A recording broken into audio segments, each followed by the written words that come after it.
അസ്സലാമു അലൈക്കും. നമ്മൾ എത്തിക്കൽ ഫണ്ടിലേക്ക്, ശരിയ ഫണ്ടിലേക്ക് വരുന്നതിന് മുൻപ് അതിലേക്ക് എത്താൻ പാകത്തിലുള്ള ചെറിയൊരു ആമുഖം പറഞ്ഞ് തുടങ്ങാം. ഫൈനാൻഷ്യൽ ഫ്രീഡം എന്നൊരു കോൺസെപ്റ്റ് പുതിയ തലമുറക്കിടയിൽ വളരെയേറെ സ്വീകാര്യത നേടിയ, ഇപ്പോൾ ഇൻഫ്ലുവൻസേഴ്സിൻ്റെയും മറ്റുമൊക്കെ സ്വാധീനത്താൽ വളരെ താല്പര്യമുള്ള ഒന്നാണ്. പണം നേടുക എന്നത്, പണക്കാരനാവുക എന്നതൊരു മോശം കാര്യമൊന്നുമല്ല എന്നാണ് ഞാൻ വിചാരിക്കുന്നത്. സ്വാഭാവികമായും ആ ഒരു താല്പര്യത്തോടെ നമുക്ക് പണം സമ്പാദിക്കാൻ വേണ്ടിയാണല്ലോ ആളുകൾ തൊഴിലെടുക്കുന്നത്, കച്ചവടം ചെയ്യുന്നത്, വ്യത്യസ്തമായ എക്കണോമിക് ആക്ടിവിറ്റീസിൽ ഏർപ്പെടുന്നതെല്ലാം. എന്നാൽ ഇങ്ങനെ സാധാരണഗതിയിൽ ജോലിക്ക് പോയി ജീവിതം മുന്നോട്ട് കൊണ്ടുപോയാൽ മാത്രം ഫൈനാൻഷ്യൽ ഫ്രീഡം അച്ചീവ് ചെയ്യാൻ കഴിയില്ല. അഥവാ നമ്മുടെ എന്തെങ്കിലും ഒരു ആവശ്യം നിറവേറ്റുന്നതിന് പണം ഒരു പ്രതിബന്ധമാകാത്ത വിധം നമ്മൾ സാമ്പത്തികമായി ഭദ്രതയിലെത്തുക എന്നതാണ് വളരെ ലളിതമായി പറഞ്ഞാൽ ഫൈനാൻഷ്യൽ ഫ്രീഡം കൊണ്ട് അർത്ഥമാക്കുന്നത്. അങ്ങനെ വരുമ്പോൾ നമുക്ക് പണത്തിന് വേണ്ടി തൊഴിലെടുക്കേണ്ടി പോലും വരാത്ത രീതിയിലേക്ക് നമ്മൾ സാമ്പത്തികമായി ഭദ്രതയിലെത്തുക എന്നതാണ് അതിൻ്റെ ഒരു സങ്കല്പം. ഏർലി റിട്ടയർമെൻറ്റ് എന്നത് അതിൻ്റെ ഒരു പാർട്ടായി വരുന്നതാണ്. ഫൈനാൻഷ്യൽ ഫ്രീഡത്തിൻ്റെ ഒരു അൾട്ടിമേറ്റ് എൻഡ് ഒന്നുമല്ല. അങ്ങനെ എത്തിക്കഴിഞ്ഞാലും തൊഴിൽ പോവുകയും നിരന്തരം സമൂഹത്തിൽ എൻഗേജ് ചെയ്യുകയൊക്കെ ചെയ്യുക എന്നത് അത്തരം ലക്ഷ്യം കൈവരിച്ചവരിലൊക്കെ നമുക്ക് കാണാൻ പറ്റുകയും ചെയ്യുന്ന കാര്യമാണ്. അപ്പം അതിന് എന്തുണ്ട് മാർഗം എന്ന അന്വേഷണത്തിൽ നിന്നുകൂടെയാണ് ഇൻവെസ്റ്റ്മെൻറ്റ് എന്നതിലേക്ക് ആളുകൾ പെട്ടെന്ന് അട്രാക്റ്റഡ് ആകുന്നത്.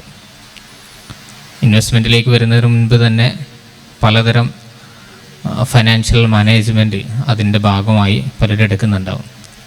സാധാരണ പറയാറുള്ളൊരു വഴി, ആദ്യമേ നമ്മൾ അതിനു പാകത്തിൽ നമുക്ക് വേണ്ട രീതിയിലുള്ളൊരു എമർജൻസി ഫണ്ട്, അതിന് എത്ര വേണം, ആർക്കൊക്കെ ഏതൊക്കെ അളവിൽ വേണം എന്നതിനെല്ലാം പലതരം മാനദണ്ഡങ്ങൾ പറയാറുണ്ട്. നമുക്ക് ഈ സെഷൻ അതിനുപയോഗിക്കാൻ സമയമില്ലാത്തതുകൊണ്ട് അതിലേക്ക് പോകുന്നില്ല. പിന്നെ പറയാറുള്ളൊരു കാര്യം, എമർജൻസി ഫണ്ട് ആയതിനു ശേഷം നിർബന്ധമായും നമ്മുടെ ആരോഗ്യ ചെലവുകളും മറ്റുമൊക്കെ കവർ ചെയ്യുന്ന പാകത്തിൽ ഹെൽത്ത് ഇൻഷുറൻസ് വേണം. അതുപോലെ നമ്മൾ പെട്ടെന്ന് നമുക്ക് എന്തെങ്കിലും അത്യാഹിതങ്ങൾ സംഭവിച്ചാൽ നമ്മൾ ആശ്രയിച്ച് കഴിയുന്നവർക്ക് അതൊരു ബാധ്യത ആകാതിരിക്കാനും അവരുടെ ജീവിതം പ്രശ്നങ്ങളും തടസ്സങ്ങളൊന്നും ഇല്ലാതെ മുന്നോട്ട് പോകാനും പാകത്തിൽ ടേം ഇൻഷുറൻസ് വേണം. അതിൻ്റെ കൂടെയോ അല്ലെങ്കിൽ ശേഷമോ ഒക്കെ വേണ്ട ഒന്നാണ് ഇൻവെസ്റ്റ്മെൻറ്റ് എന്നാണ് അതിൻ്റെ ഒരു റൂട്ട് പറയാറുള്ളത്. സ്വാഭാവികമായും മതത്തെ പ്രധാനമായി കാണുന്ന ആളുകളെ സംബന്ധിച്ച്, അല്ലെങ്കിൽ ചില എത്തിക്കൽ വാല്യൂസിനെ, അത് ഏത് മതമായിക്കോട്ടെ, ചില മൂല്യങ്ങളെ കീപ്പ് ചെയ്യുന്ന ആളുകൾക്ക് അവരുടേതായ ചില ഉൾക്കൊള്ളലുകളും തിരുത്തലുകളും വകഭേദങ്ങളും ഒക്കെ ഇതിൽ വരുത്തേണ്ടി വരും. ഇതെല്ലാം യൂണിവേഴ്സലി അങ്ങനെ തന്നെ ആകണം എന്ന നിർബന്ധമൊന്നുമില്ല. ഞാൻ അതിൻ്റെ ഒരു കോൺസെപ്റ്റ് വരുന്നൊരു രീതി ഇങ്ങനെ സൂചിപ്പിച്ച് പോകുന്നു എന്ന് മാത്രം. ഈ ഇൻവെസ്റ്റ്മെൻറ്റിൽ വരുമ്പോൾ തന്നെ പലതരം ഇൻവെസ്റ്റ്മെൻറ്റ് രീതികളുണ്ട്. അതിൽ റിയൽ അസറ്റുകളിൽ ഇൻവെസ്റ്റ് ചെയ്യുന്ന രീതികളുണ്ട്. പൊതുവെ പറയാറുള്ളത് എപ്പോഴും ഒരു ഡൈവേഴ്സിഫൈഡ് ആയിട്ടുള്ള രീതി സ്വീകരിക്കണമെന്നാണ്. അതിൻ്റെ ഭാഗമായി നമ്മൾ ഇക്വിറ്റിയിൽ ഇൻവെസ്റ്റ് ചെയ്യേണ്ടി വരും. അഥവാ ലളിതമായി പറഞ്ഞാൽ ഇന്ന് കാണുന്ന രീതിയിലുള്ള കമ്പനികളിൽ അതിൻ്റെ ഓണർഷിപ്പ് നമ്മൾ വാങ്ങുന്ന രീതിയിൽ, അവരുടെ ഷെയർ വാങ്ങുന്ന രീതിയിൽ ഇക്വിറ്റിയിൽ ഇൻവെസ്റ്റ് ചെയ്യാം, ഗോൾഡിൽ ഇൻവെസ്റ്റ് ചെയ്യാം, സിൽവറിൽ ഇൻവെസ്റ്റ് ചെയ്യാം. മറ്റു പല മേഖലകളും, കടപ്പത്രങ്ങൾ പോലെയുള്ള പല രീതികളുണ്ട്. ഇത്തരം ഇൻവെസ്റ്റ്മെൻറ്റുകളിലേക്കൊക്കെ പോകാം എന്ന് പറയാറുണ്ട്. ഇതിൻ്റെ എല്ലാം ഈ ഒരു അന്വേഷണങ്ങളിൽ നിന്നും നമുക്ക് കുറച്ചുകൂടെ നമ്മുടെ മൂല്യങ്ങളുമായി ചേർന്ന് നിൽക്കുന്ന ഒരു ഇൻവെസ്റ്റ്മെൻറ്റ് രീതി എന്നൊരു ആംഗിളിൽ നിന്നുകൊണ്ടാണ് യഥാർത്ഥത്തിൽ എത്തിക്കൽ ഇൻവെസ്റ്റ്മെൻറ്റ് അല്ലെങ്കിൽ ശരിയ ഇൻവെസ്റ്റ്മെൻറ്റ് എന്നൊക്കെ പറയുന്നൊരു സങ്കല്പം രൂപപ്പെട്ടു വരുന്നത്. ഇനി നമുക്ക് അതിൻ്റെ ഒരു വ്യത്യസ്ത മേഖലകളിലേക്ക് പോകാം. എത്തിക്കൽ ഫണ്ടിലേക്ക് പുതിയ കാലത്തെ ഇൻവെസ്റ്റ്മെൻറ്റ് സാധ്യതകളെ നോക്കുന്ന സമയത്ത് എങ്ങനെയാണ് എത്തിക്കൽ ഫണ്ടുകളിലേക്കൊക്കെ എത്തുന്നത് എന്നുള്ളൊരു ആമുഖമാണ് സൂചിപ്പിച്ചത്. പൊതുവെ ഇൻവെസ്റ്റ്മെൻറ്റിനെ കുറിച്ചിട്ട് ആലോചിക്കുമ്പോൾ നമ്മൾ ഫൈനാൻഷ്യൽ ഫ്രീഡം ആലോചിക്കുന്നതോടൊപ്പം തന്നെ ഒരു മാക്രോ ലെവലിലേക്ക്, ഒരു രാജ്യം എന്നുള്ള അർത്ഥത്തിൽ ചിന്തിക്കുന്ന സമയത്ത് പ്രൊഡക്ടിവിറ്റി കൂടുക, രാജ്യത്തിൻ്റെ ഗ്രോത്ത് ഉണ്ടാകുക, ഇതിനൊക്കെ ശരിക്കും ഇൻവെസ്റ്റ്മെൻറ്റ് വളരെ അത്യാവശ്യമാണ്. പൊതുവെ നമ്മൾ പറയുന്ന ഒരു മസല കൂടെയാണ്. ഒരു യതീമായ കുട്ടിയുടെ ധനകാര്യം കൈകാര്യം ചെയ്യുന്ന ഒരാൾ, അയാൾ അതിനെ വളരെ ഡെഡായി വെക്കാൻ പാടില്ല, ഉപയോഗശൂന്യമായി വെക്കാൻ പാടില്ല. അങ്ങനെ വെച്ച് കഴിഞ്ഞാൽ അത് സ്വതക്ക കാർന്നു തിന്ന രൂപത്തിലാകുമെന്ന് നബി സല്ലല്ലാഹു അലൈഹി വസല്ലം ഒരു ഹദീസുണ്ട്. അത് ഒരു വർഷം നമ്മൾ ആ സമ്പത്തിനെ ഉപയോഗശൂന്യമായി വെക്കുകയാണെങ്കിൽ പിന്നീട് അതിന് സക്കാത്തിൻ്റെ ബാധ്യത വരുമെന്നുള്ളതാണ്. അപ്പോൾ അത് ഒന്നുകൂടെ പ്രൊഡക്റ്റീവായിട്ട് ഉപയോഗിക്കുക, ഒന്നുകൂടെ ഏതെങ്കിലും നിക്ഷേപമായിട്ടോ അല്ലെങ്കിൽ മറ്റേതെങ്കിലും രൂപത്തിൽ എല്ലാവർക്കും ഉപകാരപ്രദമാകുന്ന രൂപത്തിൽ പ്രൊഡക്റ്റീവായി സമ്പത്തിനെ കൈകാര്യം ചെയ്യുക എന്നുള്ളതിനെ സൂചിപ്പിക്കുന്ന കാര്യങ്ങൾ നമുക്ക് കാണാൻ സാധിക്കും. അപ്പോൾ ഇൻവെസ്റ്റ്മെൻറ്റ് എന്നുള്ളത് ഒരേ സമയം തന്നെ വ്യക്തിപരമായി നോക്കുന്ന സമയത്ത് നമ്മുടെ ഒരു ഫൈനാൻഷ്യൽ ഫ്രീഡത്തെ സൂചിപ്പിക്കുന്നുണ്ടെങ്കിലും അതിനെ മറ്റുള്ളവരിലേക്ക് ചേർത്ത് നോക്കുമ്പോൾ അത് എല്ലാവർക്കും ഉപകാരപ്രദമാകുന്ന ഒരു നാഷണൽ ഗ്രോത്തിലേക്ക് നയിക്കുന്ന ഒരു പ്രധാനപ്പെട്ട ഘടകം കൂടെയാണ്. അർത്ഥത്തിൽ ഇൻവെസ്റ്റ്മെൻറ്റിനെ കൂടുതൽ പ്രോത്സാഹിപ്പിക്കേണ്ടതുണ്ട്. അങ്ങനത്തെ ഒരു കൾച്ചർ നമുക്കിടയിൽ വളർന്നു വരിക എന്ന് പറയുന്നത് ഒരു ടോട്ടൽ ഗ്രോത്തിന് അത് വളരെ പ്രധാനപ്പെട്ട ഒരു കാര്യം കൂടെയാണ്. ഇൻവെസ്റ്റ്മെൻറ്റിൻ്റെ സാധ്യതകളെക്കുറിച്ച് നേരത്തെ പറഞ്ഞു. കോവിഡാനന്തരമാണ് ശരിക്കും ജനങ്ങൾ കൂടുതലായും അതിനെക്കുറിച്ച് ചിന്തിക്കുന്നത്. അതിനു മുമ്പൊക്കെ വ്യക്തിപരമായി നമ്മൾ ചെയ്യുന്ന ജോലികളിലും മറ്റുമൊക്കെ ചെറിയ സേവിങ്സും ഒക്കെ ഉണ്ടാകുക എന്നുള്ളതിലപ്പുറം കൂടുതലായിട്ടൊന്നും ആളുകൾ ആലോചിച്ചിരുന്നില്ല. പക്ഷേ കൂടുതൽ സാധ്യതകൾ തെളിഞ്ഞു വരുന്നത് കോവിഡാനന്തരമാണ്. പിന്നെ അത് സ്റ്റോക്ക് മാർക്കറ്റിലാണെങ്കിലും മ്യൂച്വൽ ഫണ്ടുകളിലാണെങ്കിലും ഫോറക്സ് ട്രേഡിലാണെങ്കിലും അങ്ങനെ തുടങ്ങി വിവിധങ്ങളായ സാധ്യതകൾ നമ്മുടെ മുന്നിലേക്ക് തെളിഞ്ഞു വന്നൊരു കാര്യം കൂടിയാണ് കോവിഡ്. ഈ സമയത്ത് ശരിക്കും പിന്നെ നമ്മുടെ ഒരു മുസ്ലിം കമ്മ്യൂണിറ്റിയിലേക്ക് അല്ലെങ്കിൽ ഒന്നുകൂടെ എത്തിക്കൽ എന്നാണല്ലോ നമ്മൾ പറഞ്ഞത്. എത്തിക്കൽ എന്ന് പറയുന്നതോട് സൂചിപ്പിക്കുന്നത് സമൂഹത്തിൽ ആർക്കും ദ്രോഹം ചെയ്യാത്ത നമ്മളൊരു പരേറ്റോ ഓപ്റ്റിമാലിറ്റി എന്നൊക്കെ പറയാറുണ്ട്. പരേറ്റോ ഓപ്റ്റിമാലിറ്റി എന്ന് പറഞ്ഞാൽ എനിക്ക് ഗ്രോത്ത് ഉണ്ടാകുന്ന സമയത്ത് ആ ഗ്രോത്ത് മറ്റൊരാളുടെ ഗ്രോത്തിന് തടസ്സം നിൽക്കുന്ന രൂപത്തിലാവരുത് എന്നാണ് അത് സൂചിപ്പിക്കുന്നത്. അപ്പോൾ അത്തരത്തിലുള്ള ഒരു കൾച്ചറിന് ആളുകൾ കൂടുതൽ ആഗ്രഹിക്കുന്ന ഒരു സമയത്താണ് ശരിക്കും ഈ എത്തിക്കൽ ഫണ്ടുകൾ അല്ലെങ്കിൽ എത്തിക്കൽ എന്നുള്ള ഒരു പദം കൂടുതലായിട്ടും സമൂഹത്തിലേക്ക് വരുന്നത്. എൻ്റെ ഒരു കൃത്യമായിട്ടുള്ള അതിൻ്റെ ഒരു അംബാസഡേഴ്സായിട്ട് ശരിക്കും US-നെയാണ് പലപ്പോഴും നമുക്ക് പഠനങ്ങളിലൊക്കെ കാണാൻ സാധിക്കുക. എത്തിക്കൽ ഫണ്ട് എന്നുള്ളൊരു കൺസെപ്റ്റിനെ കൂടുതലായിട്ട് മുന്നോട്ട് കൊണ്ടുവരുന്നത് അത് ശരിയ എന്നുള്ളതിലേക്ക് മാത്രമല്ല എത്തിക്കൽ എന്നുള്ള സൂചിപ്പിക്കുന്നത്. എത്തിക്കൽ അല്ലാതെ തന്നെ സമൂഹത്തിൽ പ്രചാരം നേടിയിട്ടുള്ള ഒരു കോൺസെപ്റ്റാണ്. അപ്പോൾ എത്തിക്കൽ കൊണ്ട് ഉദ്ദേശിക്കുന്ന ഇത്തരത്തിൽ ധാർമ്മികമായി ആർക്കും ദ്രോഹം ചെയ്യാത്ത ഒരു സ്കീം എന്നായിരുന്നു എത്തിക്കൽ കൊണ്ട് ഉദ്ദേശിച്ചിരുന്നത്. എങ്ങനെ അത് ശരിയയിലേക്ക് വന്നു എന്ന് ചോദിച്ചാൽ അത് വളരെ എളുപ്പമാണ്. നമ്മുടെ ഇസ്ലാമിൻ്റെ കോൺസെപ്റ്റുകൾ പലപ്പോഴും കള്ള് ഉപയോഗിക്കാൻ പാടില്ല, അതേപോലെ തന്നെ ഗാംബ്ലിങ് പാടില്ല, സമൂഹം തെറ്റായിട്ട് കാണുന്ന കാര്യങ്ങളൊക്കെയും നിരാകരിച്ചുകൊണ്ടുള്ള ഒരു ഇൻവെസ്റ്റ്മെൻറ്റ് ശൈലിയാണല്ലോ ഇസ്ലാം പഠിപ്പിക്കുന്നത്. അതുകൊണ്ട് തന്നെ എത്തിക്കൽ ശരിയ, എത്തിക്കൽ എന്ന് ഓൾറെഡി ബ്രാൻഡ് ചെയ്യപ്പെട്ട ഒരു ടേമിനെ അതങ്ങനെ തന്നെ ശരിയ എന്നുള്ളതിലേക്ക് കൊണ്ടുവരുന്നൊരു സ്ഥിതിയാണ്. 1980-കൾക്ക് ശേഷമാണ് ശരിയ ഫണ്ടുകളെ ഈ എത്തിക്കൽ എന്നുള്ളതിലേക്ക് ഒരു കോയിൻ ചെയ്യുന്ന ഒരു സ്വഭാവം നമുക്ക് കാണാൻ സാധിക്കുന്നത്. അപ്പോൾ അത് ശരിക്കും അതിൽ നിന്നാണ് ഇതിൻ്റെ ഒരു ആവിർഭാവം വരുന്നത് എന്നാണ് പറഞ്ഞൊരു ചുരുക്കം. എന്തുകൊണ്ടാണ് എത്തിക്കൽ ഫണ്ട് ശരിയ ഫണ്ടുകൾ എന്നൊക്കെ ഉപയോഗിക്കുന്നത് ചോദിച്ചാൽ ഓൾറെഡി എത്തിക്കൽ എന്നുള്ളതിന് സമൂഹം ഉണ്ടാക്കി വെച്ച ഒരു കൺസെപ്റ്റ് ഉണ്ട്. അതിലേക്ക് ശരിയ നമ്മുടെ ഒരു ഗൈഡ് ലൈൻസ് ഒന്നുകൂടെ ഇസ്ലാമിക് ഗൈഡ് ലൈൻസ് ഒന്നുകൂടെ അതുമായിട്ട് യോജിക്കുന്നു എന്നുള്ള അർത്ഥത്തിൽ എത്തിക്കൽ ഫണ്ടിനെ ശരിയ ഫണ്ടുകളിലേക്കും കോയിൻ ചെയ്യുന്നൊരു പ്രവണത ഉണ്ടായിരുന്നു. നമുക്ക് ഈ എത്തിക്കൽ ഫണ്ടിന്റെ ഡീറ്റെയിലിങ്ങിലേക്ക് പോകാം. അതിനു മുൻപ് ഇപ്പോൾ സാർ നേരത്തെ പറഞ്ഞതിൽ സൂചിപ്പിച്ചൊരു കാര്യമാണ് നമ്മൾ അനാഥ മക്കളുടെ പണം ഐഡലാക്കി വെക്കരുത്. ശരിക്കും ഇൻവെസ്റ്റ്മെന്റിന്റെ ഒരു ബേസ് ശരിക്കും അവിടെ തന്നെയാണ്. അഥവാ നമ്മൾ ഈ പണം നമ്മൾ കയ്യിൽ വെക്കും തോറും അതിന്റെ മൂല്യം കുറഞ്ഞു വരുന്നുണ്ടല്ലോ. ഇൻഫ്ലേഷൻ ബീറ്റ് ചെയ്യുന്ന ഇൻവെസ്റ്റ്മെന്റുകളിലേക്ക് പോകണം എന്ന് പറയുന്നതിൻ്റെ ഒരു താല്പര്യമൊക്കെ അതാണ്. അഥവാ നമ്മൾ ഇന്ന് നമ്മുടെ കയ്യിൽ 1,00,000 രൂപ ഉണ്ടെങ്കിൽ അടുത്ത വർഷം നമുക്ക് ഇന്ന് 1,00,000 രൂപയ്ക്ക് വാങ്ങിക്കാൻ കഴിയുന്ന അത്രയും സാധനങ്ങൾ അടുത്ത വർഷം വാങ്ങിക്കാൻ കഴിയില്ല. എന്ന് പറഞ്ഞാൽ ഇന്ന് ഉള്ള മൂല്യം നമുക്ക് അടുത്തൊരു വർഷം കഴിയുമ്പോഴേക്ക് പണത്തിന് ഉണ്ടാകുന്നില്ല. അതിൽ നമ്മൾ സക്കാത്ത് കൊടുക്കുന്നത് പോലെ ക്യാഷ് നമ്മുടെ കയ്യിൽ നിന്ന് പോകുന്നത് വേറെ ഉണ്ടാകും. അതിന് പുറമെ സ്വാഭാവികമായ ഒരു പ്രതിഭാസം എന്ന നിലയ്ക്ക് എല്ലാ എക്കോണമികളിലും സംഭവിക്കുന്ന ഒന്നാണ് ഇൻഫ്ലേഷൻ. അപ്പോൾ അങ്ങനെയുള്ള കാര്യങ്ങളൊക്കെ കൂടെ പരിഗണിച്ചുകൊണ്ട് അപ്പൊ ഇസ്ലാം അതിലെല്ലാം കുറച്ചുകൂടെ സമഗ്രമായ കാഴ്ചപ്പാട് നമുക്ക് മുന്നിൽ നേരത്തെ തന്നെ അവതരിപ്പിച്ചു തരുന്നുണ്ട് എന്നിടത്തു നിന്നുകൂടെയാണ് ഞാൻ ആ ഒരു ആശയത്തെ പങ്കുവച്ചത്. ഇനി നമുക്ക് ഈ എത്തിക്കൽ ഫണ്ടിലേക്ക് പോകുന്നതിന് മുൻപ് തന്നെ കുറച്ചുകൂടെ സ്റ്റോക്ക് മാർക്കറ്റ് അല്ലെങ്കിൽ മ്യൂച്വൽ ഫണ്ട് എന്നൊരു സങ്കല്പത്തെ ലളിതമായി ഒന്ന് പരിചയപ്പെടുത്തി അതിലേക്ക് പോകാൻ തോന്നല. ശരിക്കും ഇൻവെസ്റ്റ്മെന്റ് നടത്തണമെന്ന് പറയുമ്പോൾ നമുക്ക് മുന്നിൽ പലതരത്തിലുള്ള മാർഗങ്ങളുണ്ട്. നമ്മൾ നേരത്തെ പറഞ്ഞ ഇക്വിറ്റി ഇൻവെസ്റ്റ്മെന്റിന് മാത്രം അടിസ്ഥാനപ്പെടുത്തിയാണ് നമ്മൾ സംസാരിക്കുന്നത്. ഇപ്പം ഗോൾഡിലോ അല്ലെങ്കിൽ റിയൽ എസ്റ്റേറ്റിലോ മറ്റെന്തെങ്കിലും അസറ്റുകളിലോ ഒക്കെയുള്ള ഇൻവെസ്റ്റ്മെന്റിലേക്ക് നമ്മൾ തൽക്കാലം പോകുന്നില്ല, നമ്മുടെ വിഷയം അതല്ലാത്തത്. നമുക്ക് കമ്പനികളിൽ ഇൻവെസ്റ്റ് ചെയ്യണമെങ്കിൽ പല രീതിയിലുള്ള ഓപ്ഷൻസ് ഉണ്ട്. ഒന്ന്, നമുക്ക് തന്നെ നേരിട്ട് ഒരു കമ്പനി സ്റ്റാർട്ട് ചെയ്യാം. നമ്മൾ പണം മുടക്കി നമ്മൾ ബിസിനസ്സോ അല്ലെങ്കിൽ സംരംഭങ്ങളോ ഒക്കെ നമുക്ക് സ്ഥാപിക്കാൻ പറ്റും. ഇങ്ങനെ സ്ഥാപിക്കുന്ന കമ്പനികളിൽ നമുക്ക് ആളുകളെ നിന്നും ഷെയർ വാങ്ങി പാർട്ട്ണർഷിപ്പ് രൂപത്തിലോ മറ്റോ ഒക്കെ നമുക്ക് കമ്പനികളെ സ്റ്റാർട്ട് ചെയ്യാം. ഞാൻ അതിൻ്റെ വളരെ ടെക്നിക്കാലിറ്റീസിലേക്കൊന്നും പോകാതെ പെരിഫറൽ ലെവലിൽ നിന്നുകൊണ്ട് ഇങ്ങനെ ചില രൂപങ്ങളെ സൗകര്യത്തിന് മനസ്സിലാക്കുന്നതിന് വേണ്ടി ഇങ്ങനെ പറഞ്ഞു പോവാണ്. കൂടുതൽ ഡീറ്റെയിൽസ് ആഡ് ചെയ്യും. ഇങ്ങനെ നമ്മൾ ചെയ്യുന്ന കമ്പനികളിൽ തന്നെ കുറച്ചുകൂടെ വ്യവസ്ഥാപിതമായി, നമ്മുടെ നാട്ടിലൊക്കെയുള്ള പല സംരംഭങ്ങളും ഇങ്ങനെയൊക്കെയുള്ള രീതിയിലായിരിക്കും പലപ്പോഴും നടക്കുന്നുണ്ടാവുക. അതിന് കുറച്ചുകൂടി വ്യവസ്ഥാപിതമായി ഈ പ്രൈവറ്റ് കമ്പനികളായി രജിസ്റ്റർ ചെയ്യുകയും അതിനെ സ്റ്റോക്ക് പോലെ ലിസ്റ്റ് ചെയ്യാതെ തന്നെ അതിൻ്റെ ഷെയറുകൾ വാങ്ങുകയും വിൽക്കുകയും ചെയ്യാനുള്ള സംവിധാനങ്ങളെല്ലാം ഇന്ന് ലഭ്യമാണ്.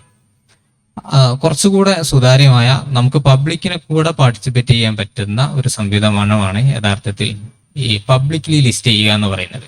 അത്തരം കമ്പനികളെയാണ് നമ്മൾ കമ്പനിയുടെ പേര് വെച്ച് ഇപ്പോൾ ലിമിറ്റഡ് എന്നൊക്കെ ചേർത്ത് നമ്മൾ വായിക്കാറുള്ളത്. നമുക്ക് പോപ്പുലർ ആയിട്ടുള്ള വലിയ കമ്പനികളെല്ലാം ഇങ്ങനെ പബ്ലിക്ലി ലിസ്റ്റ് ചെയ്ത കമ്പനികളായിരിക്കും.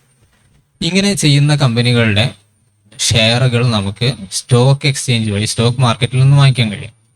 നേരത്തേക്ക് അത് നമ്മൾ ഫിസിക്കലി അതിൻ്റെ പേപ്പർ വഴി വാങ്ങിക്കുകയായിരുന്നെങ്കിൽ ഇത് നമുക്ക് വളരെ ലളിതമായി ഈ സ്റ്റോക്ക് എക്സ്ചേഞ്ച് അംഗീകരിച്ച പല ബ്രോക്കേഴ്സ് വഴിയും, ഡിസ്കൗണ്ട് ബ്രോക്കേഴ്സ് ഉൾപ്പെടെയുള്ള ബ്രോക്കേഴ്സ് വഴി നമുക്ക് ലളിതമായി നമുക്ക് ഫോൺ ഉപയോഗിച്ച് തന്നെ നമ്മുടെ ഡിമാറ്റ് അക്കൗണ്ട് ഉപയോഗിച്ച് വാങ്ങിക്കാൻ കഴിയും.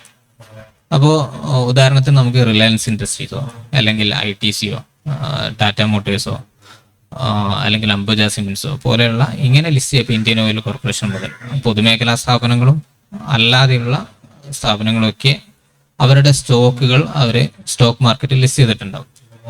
അപ്പോൾ അവർ 1,00,000 കോടിയുടെ ഇൻവെസ്റ്റ്മെന്റ് ആണ് അവർക്കുള്ളത് എന്നുണ്ടെങ്കിൽ അവരതിനെ വ്യത്യസ്ത ഷെയറുകളിലാക്കി അലോട്ട് ചെയ്യുകയും അതിനെ നമ്മൾ സ്റ്റോക്ക് മാർക്കറ്റിൽ വാങ്ങുകയും ചെയ്യുക എന്നതാണ് ഇതിൻ്റെ ഒരു ബേസിക് ആയിട്ടുള്ള രീതി.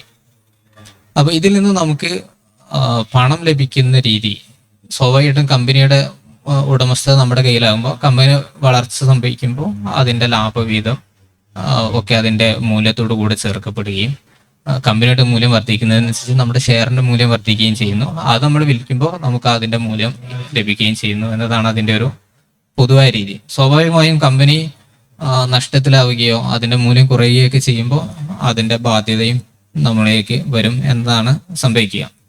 ഇങ്ങനെ നമുക്ക് അവൈലബിൾ ആയിട്ടുള്ള കമ്പനികളിൽ നിന്നും പലതും നേരത്തെ ഉസ്താദ് പറഞ്ഞ പോലെ എത്തിക്കലി വയബിൾ അല്ലാത്ത പല ആക്ടിവിറ്റീസ് നടത്തുന്നവരുണ്ടാവും. സാധാരണഗതിയിൽ എത്തിക്കൽ ഫണ്ടുകൾ അവരുടെ മാനദണ്ഡമായി സ്വീകരിക്കുന്ന കാര്യങ്ങൾ നേരത്തെ സൂചിപ്പിച്ച കാര്യങ്ങൾ തന്നെയാണ്. ഒന്ന്, പലിശയുമായി ബന്ധപ്പെട്ട ഇടപാട് നടത്തുന്ന എല്ലാ സ്ഥാപനങ്ങളെയും, അഥവാ ലോണ് കൊടുക്കുകയോ അല്ലെങ്കിൽ പലിശ ഒരു പ്രധാന മാധ്യമമായി സ്വീകരിക്കുകയോ ചെയ്യുന്ന രീതിയിലുള്ള ആക്ടിവിറ്റീസ് നടത്തുന്ന സ്ഥാപനങ്ങളൊന്നും എത്തിക്കൽ ഫണ്ടുകളുടെ ലിസ്റ്റിൽ ഉൾപ്പെടില്ല. അതുപോലെ പന്നി മാംസം ഉൾപ്പെടെയുള്ള പൊതുവെ സാധാരണഗതിയിൽ ഇത്തരം ഏജൻസികളൊക്കെ എല്ലാ മീറ്റ് പ്രോസസ്സിങ്ങിനെയും മാറ്റി നിർത്തുകയാണ് ചെയ്യാറുള്ളത്. അതുപോലെ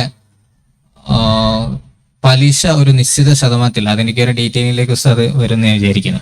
പലിശ ഒരു നിശ്ചിത ശതമാനത്തിൽ കൂടുതൽ കടമുള്ള കമ്പനികളെ, കാരണം അവരുടെ വരുമാനം കടം കൂടുതലുണ്ടെങ്കിൽ അവർ പലിശ ഇനത്തിലേക്ക് ചെലവഴിക്കുകയോ അല്ലെങ്കിൽ ബാങ്കിൽ കൂടുതൽ ഡെപ്പോസിറ്റ് ചെയ്തുകൊണ്ട് പലിശ സ്വീകരിക്കുകയൊക്കെ ചെയ്യുമ്പോൾ സീറോ ഡെപ്റ്റ് ആയിട്ടുള്ള കമ്പനികളെ കിട്ടില്ല എന്നതുകൊണ്ട് സാധാരണഗതിയിൽ 2% അല്ലെങ്കിൽ 3% കൂടുതൽ ടോട്ടൽ ഇൻകത്തിന്റെ അത്രയും ശതമാനത്തിൽ കൂടുതൽ പലിശ ഉപയോഗിക്കുന്ന കടമുള്ള കമ്പനികളെ ഈ ലിസ്റ്റിൽ നിന്നും ഒഴിവാക്കാറുണ്ട്. ഇങ്ങനെയുള്ള ചില മാനദണ്ഡങ്ങളെ അടിസ്ഥാനപ്പെടുത്തി ഇത്തരം സ്റ്റോക്കുകളെ ലിസ്റ്റ് ചെയ്ത് ഒരു ഇൻഡെക്സ് രൂപപ്പെടുത്തുകയും ഈ ഇൻഡെക്സിൽ നിന്നും ഉള്ള ഫണ്ടുകളെയാണ് സാധാരണഗതിയിൽ ഉള്ള കമ്പനികളെയാണ് ഈ ശരിയ കോംപ്ലൈൻറ്റ് കമ്പനികളായിട്ട് സാധാരണഗതിയിൽ പറയാറുള്ളത്. ഈ ലിസ്റ്റിന് ആരാണ് തയ്യാറാക്കുന്നത്, അതിലെ പ്രശ്നങ്ങളുണ്ടോ അല്ലെങ്കിൽ അത് സമഗ്രമാണോ എന്നതൊക്കെ മറ്റൊരു ചർച്ചയാണ്. അതിലേക്കൊക്കെ പുസ്തകം കടന്നു വരും എന്ന് വിചാരിക്കുകയാണ്. അപ്പോൾ മ്യൂച്വൽ ഫണ്ടിനെ കൂടെ അല്ലെങ്കിൽ അത് ആഡ് ചെയ്തിട്ട് നമുക്ക് മ്യൂച്വൽ ഫണ്ട് എന്താണെന്ന് പറയാം. ഓക്കെ, അങ്ങനെയായിരിക്കും നന്നാവും.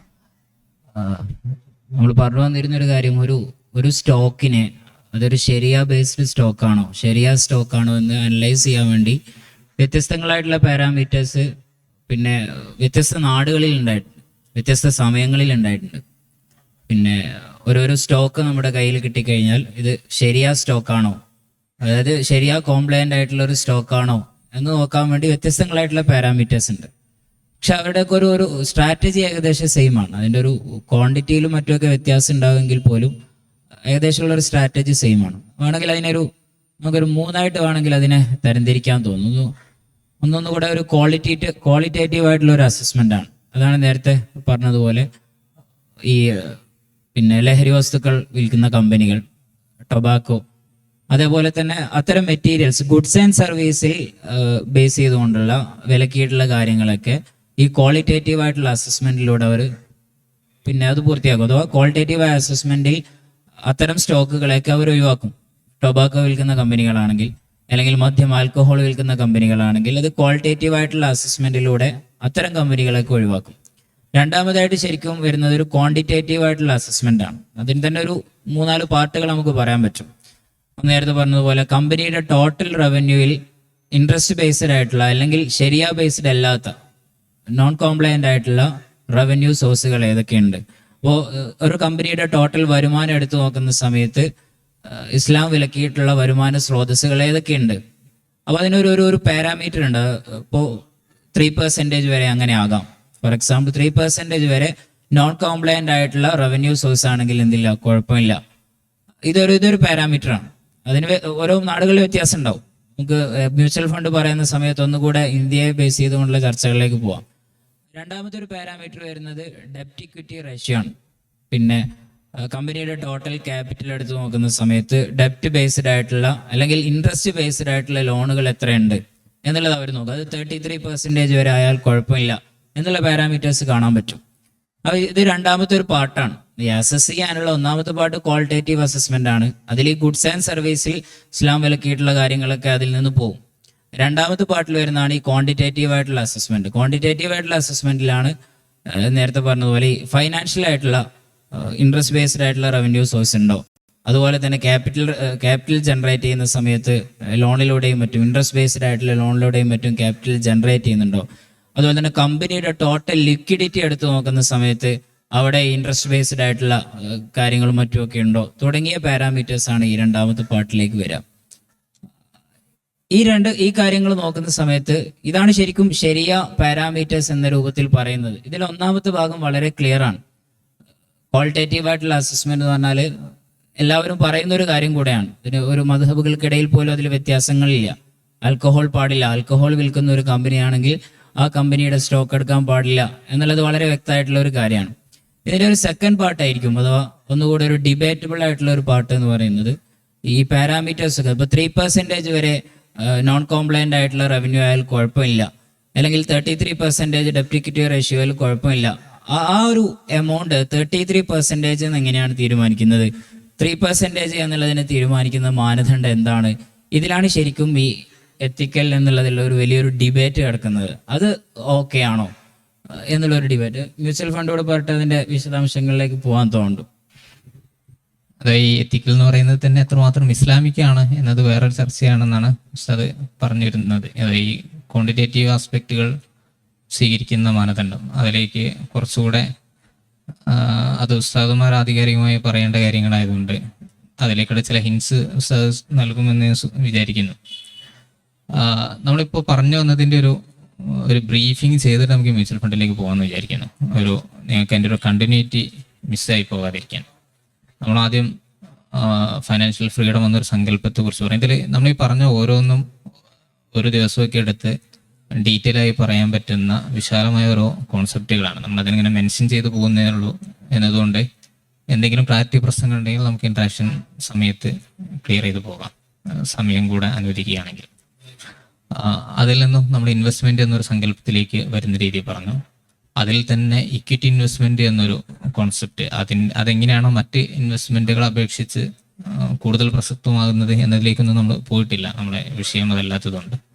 ഈ ഇക്വിറ്റി ഇൻവെസ്റ്റ്മെന്റിൽ തന്നെ നമ്മൾ അതിൽ ലിസ്റ്റഡ് കമ്പനീസിൽ ഇൻവെസ്റ്റ് ചെയ്യുന്ന അഥവാ സ്റ്റോക്ക് എക്സ്ചേഞ്ചിലൂടെ ലിസ്റ്റ് ചെയ്യുന്ന രീതിയും അതിലെ ശരിയായ കോംപ്ലൈന്റ് കമ്പനീസ് എന്നോ അല്ലെങ്കിൽ എത്തിക്കൽ കമ്പനീസ് എന്നൊക്കെ പറയുന്ന ഒരു സെഗ്മെന്റിനെ കുറിച്ചാണ് നമ്മൾ ഇതുവരെ പറഞ്ഞു വെച്ചത്. ഈ സ്റ്റോക്ക് മാർക്കറ്റിൽ ഇൻവെസ്റ്റ് ചെയ്യുക എന്ന് പറയുന്നത് നമ്മൾ അതുമായി ബന്ധപ്പെട്ട എല്ലാ കണ്ടന്റുകളിലും പരസ്യങ്ങളിലൊക്കെ കേൾക്കുന്നതായിരിക്കും. അത് റിസ്ക് ഇൻവോൾവ്ഡ് ആണ് എന്നത് അത് മാൻഡേറ്ററി ആയിട്ട് തന്നെ പരസ്യങ്ങളിലെല്ലാം അത് ഉൾപ്പെടുത്താറുണ്ട്. അപ്പം ഈ റിസ്ക് എന്ന് പറയുന്നത് നമുക്ക് നല്ല മികച്ച കമ്പനിയെ തിരഞ്ഞെടുക്കാൻ കഴിയാതിരുന്നാൽ, ഒരുപക്ഷെ ആ കമ്പനി നഷ്ടത്തിലേക്ക് പോയിക്കൊണ്ടിരിക്കുകയാണെങ്കിൽ, അല്ലെങ്കിൽ അതിലെന്തെങ്കിലും സസ്പീഷ്യസ് ആക്ടിവിറ്റീസ് നടക്കണമെങ്കിലൊക്കെ നമ്മുടെ പണം നഷ്ടപ്പെട്ടു പോകാനുള്ള സാധ്യതയുണ്ട്. അത് ബിസിനസ്സിൽ സ്വാഭാവികമാണ്, കമ്പനി പൊളിയുമ്പോൾ നമ്മളിട്ട ക്യാഷും കൂടെ പോകും എന്നുള്ളത്. പക്ഷെ ഇങ്ങനൊരു ഹൈ റിസ്ക് സാധ്യത ഉള്ളത് കൊണ്ട് തന്നെ അതിൻ്റെ ഒരു പ്രശ്നം പരിഹരിക്കാൻ സാധാരണഗതിയിൽ ഫൈനാൻഷ്യൽ അഡ്വൈസേഴ്സിൻ്റെ ഹെൽപ്പ് സ്വീകരിക്കണമെന്നാണ് തത്വത്തിൽ പറയാറുള്ളത്. അത് പലരും ചെയ്യാറുണ്ടോ ഇല്ല എന്നുള്ളതൊക്കെ വേറെ കാര്യം. അപ്പോൾ അതിന് കുറച്ചുകൂടെ ഈസി ചെയ്യാൻ വേണ്ടിയിട്ടുള്ള ഒരു പ്രോഡക്റ്റാണ് യഥാർത്ഥത്തിൽ മ്യൂച്വൽ ഫണ്ട് എന്നത്. മ്യൂച്വൽ ഫണ്ടിൽ സംഭവിക്കുന്നത്, നമ്മൾ പല ആളുകൾ നൽകുന്ന ഫണ്ട് ഒരു ഏജൻസിയിൽ, ഒരു ഫൈനാൻഷ്യൽ അസറ്റ് മാനേജ്മെന്റ് എക്സ്പേർട്സിന്റെ ഒരു കമ്പനിയിൽ പൂൾ ചെയ്യുന്നു. അവർ നേരത്തെ നിശ്ചയിച്ചു വെച്ച ചില മാനദണ്ഡങ്ങൾ പ്രകാരം, അത് സെബിയും അതുപോലെ ആംഫി പോലെയുള്ള റെഗുലേറ്ററി ബോഡികളെല്ലാം നിഷ്കർഷിക്കുന്ന മാനദണ്ഡങ്ങൾക്ക് വിധേയമായി അവർ മുന്നോട്ട് വെച്ച ഒരു തീമിനെ ബേസ് ചെയ്തുകൊണ്ടുള്ള കമ്പനികളിൽ അവർ ഇൻവെസ്റ്റ് ചെയ്യും. ഉദാഹരണത്തിന് ഇപ്പോൾ ഷെഫീഖ് ഉസ്താദാണ് നമ്മൾ ഈ പറയുന്ന കമ്പനി, അല്ലെങ്കിൽ അതൊരു ഫൈനാൻഷ്യൽ എക്സ്പെർട്ട് എന്ന് വിചാരിക്കാം. നമ്മളെല്ലാവരും നമ്മുടെ കയ്യിലുള്ള പണം സ്വരൂപിച്ച് ഇൻവെസ്റ്റ് ചെയ്യാൻ വേണ്ടി ഉസ്താദിനെ ഏൽപ്പിക്കുന്നു.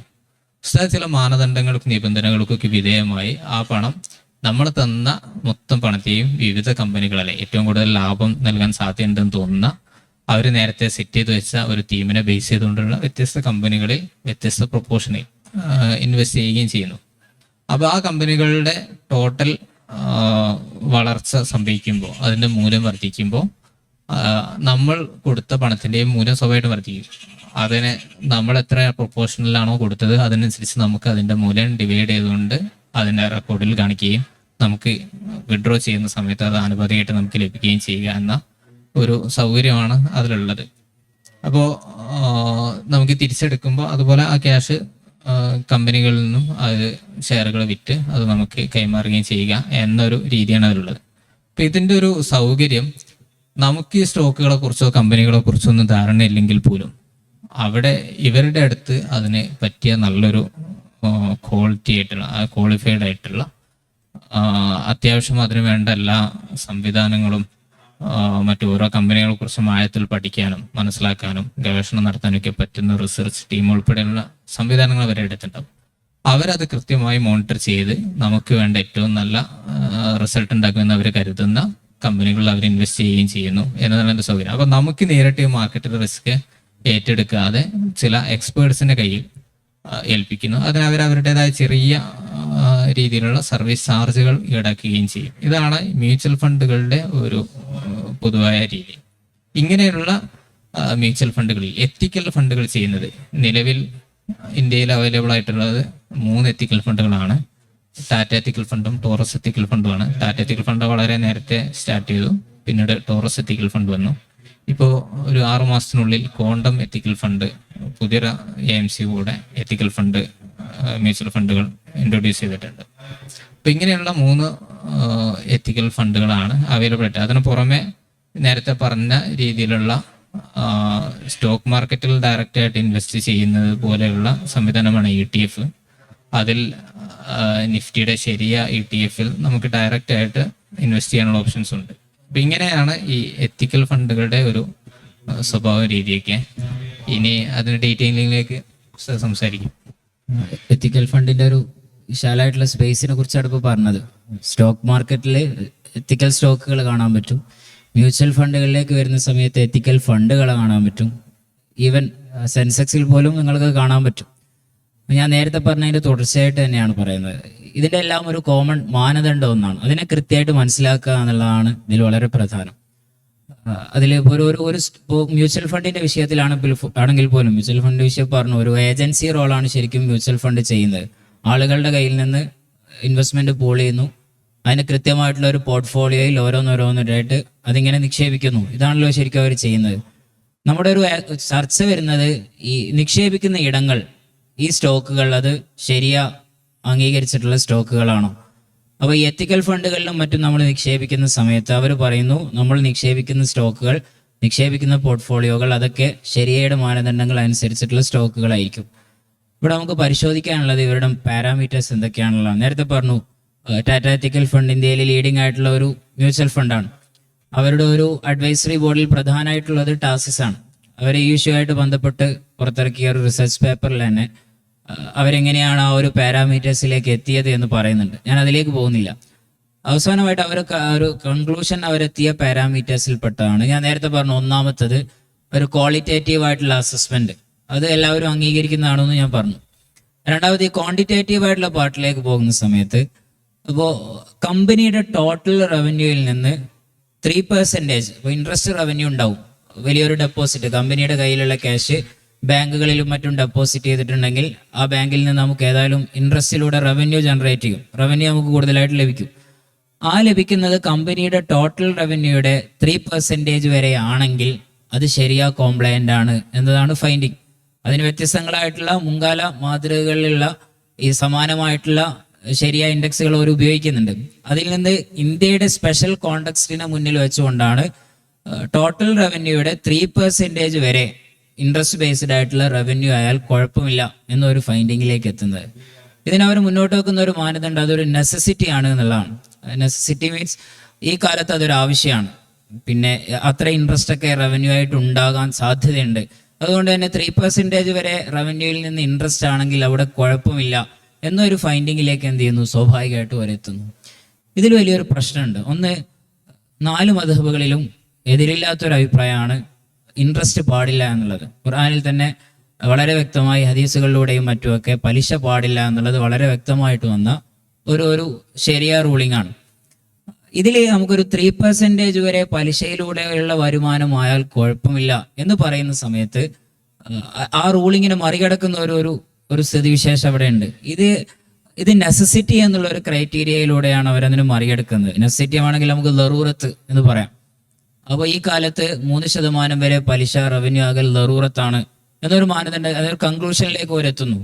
ശരിക്കും നമ്മുടെ ഒരു മാർക്കറ്റ് നോക്കുന്ന സമയത്ത് നമുക്കൊരിക്കലും അത് 3%ലേക്ക് ചുരുക്കി പറയാൻ സാധിക്കില്ല. ചിലപ്പം നെസസിറ്റി ചിലപ്പോൾ 50% ആയിരിക്കും, ചിലപ്പോൾ 0% ആയിരിക്കും. ഈ ലറൂറത്ത് എന്നുള്ളത് ഒരു പെർസെൻറ്റേജിൽ ചുരുക്കേണ്ട ഒരു കാര്യമല്ല. അപ്പോൾ നമ്മുടെ ഖവായിദുൽ ഫിഖ്ഹിൽ നമുക്ക് കാണാൻ പറ്റും. ഇമാം സുയൂത്തി റളിയല്ലാഹു അൻഹു അഷ്ബാഹു അന്നല്ലാഹിൽ പറയുന്ന ഒരു കാര്യം, എന്താണ് നെസസിറ്റി, ലറൂറത്ത് എന്ന് ചോദിക്കുന്ന സമയത്ത് നമുക്കൊരു കാര്യം, നമ്മുടെ മുന്നിൽ ഒരു കാര്യമുണ്ട്, ആ കാര്യം ചെയ്തില്ലെങ്കിൽ നമ്മുടെ ജീവൻ തന്നെ നഷ്ടപ്പെട്ടു പോകും.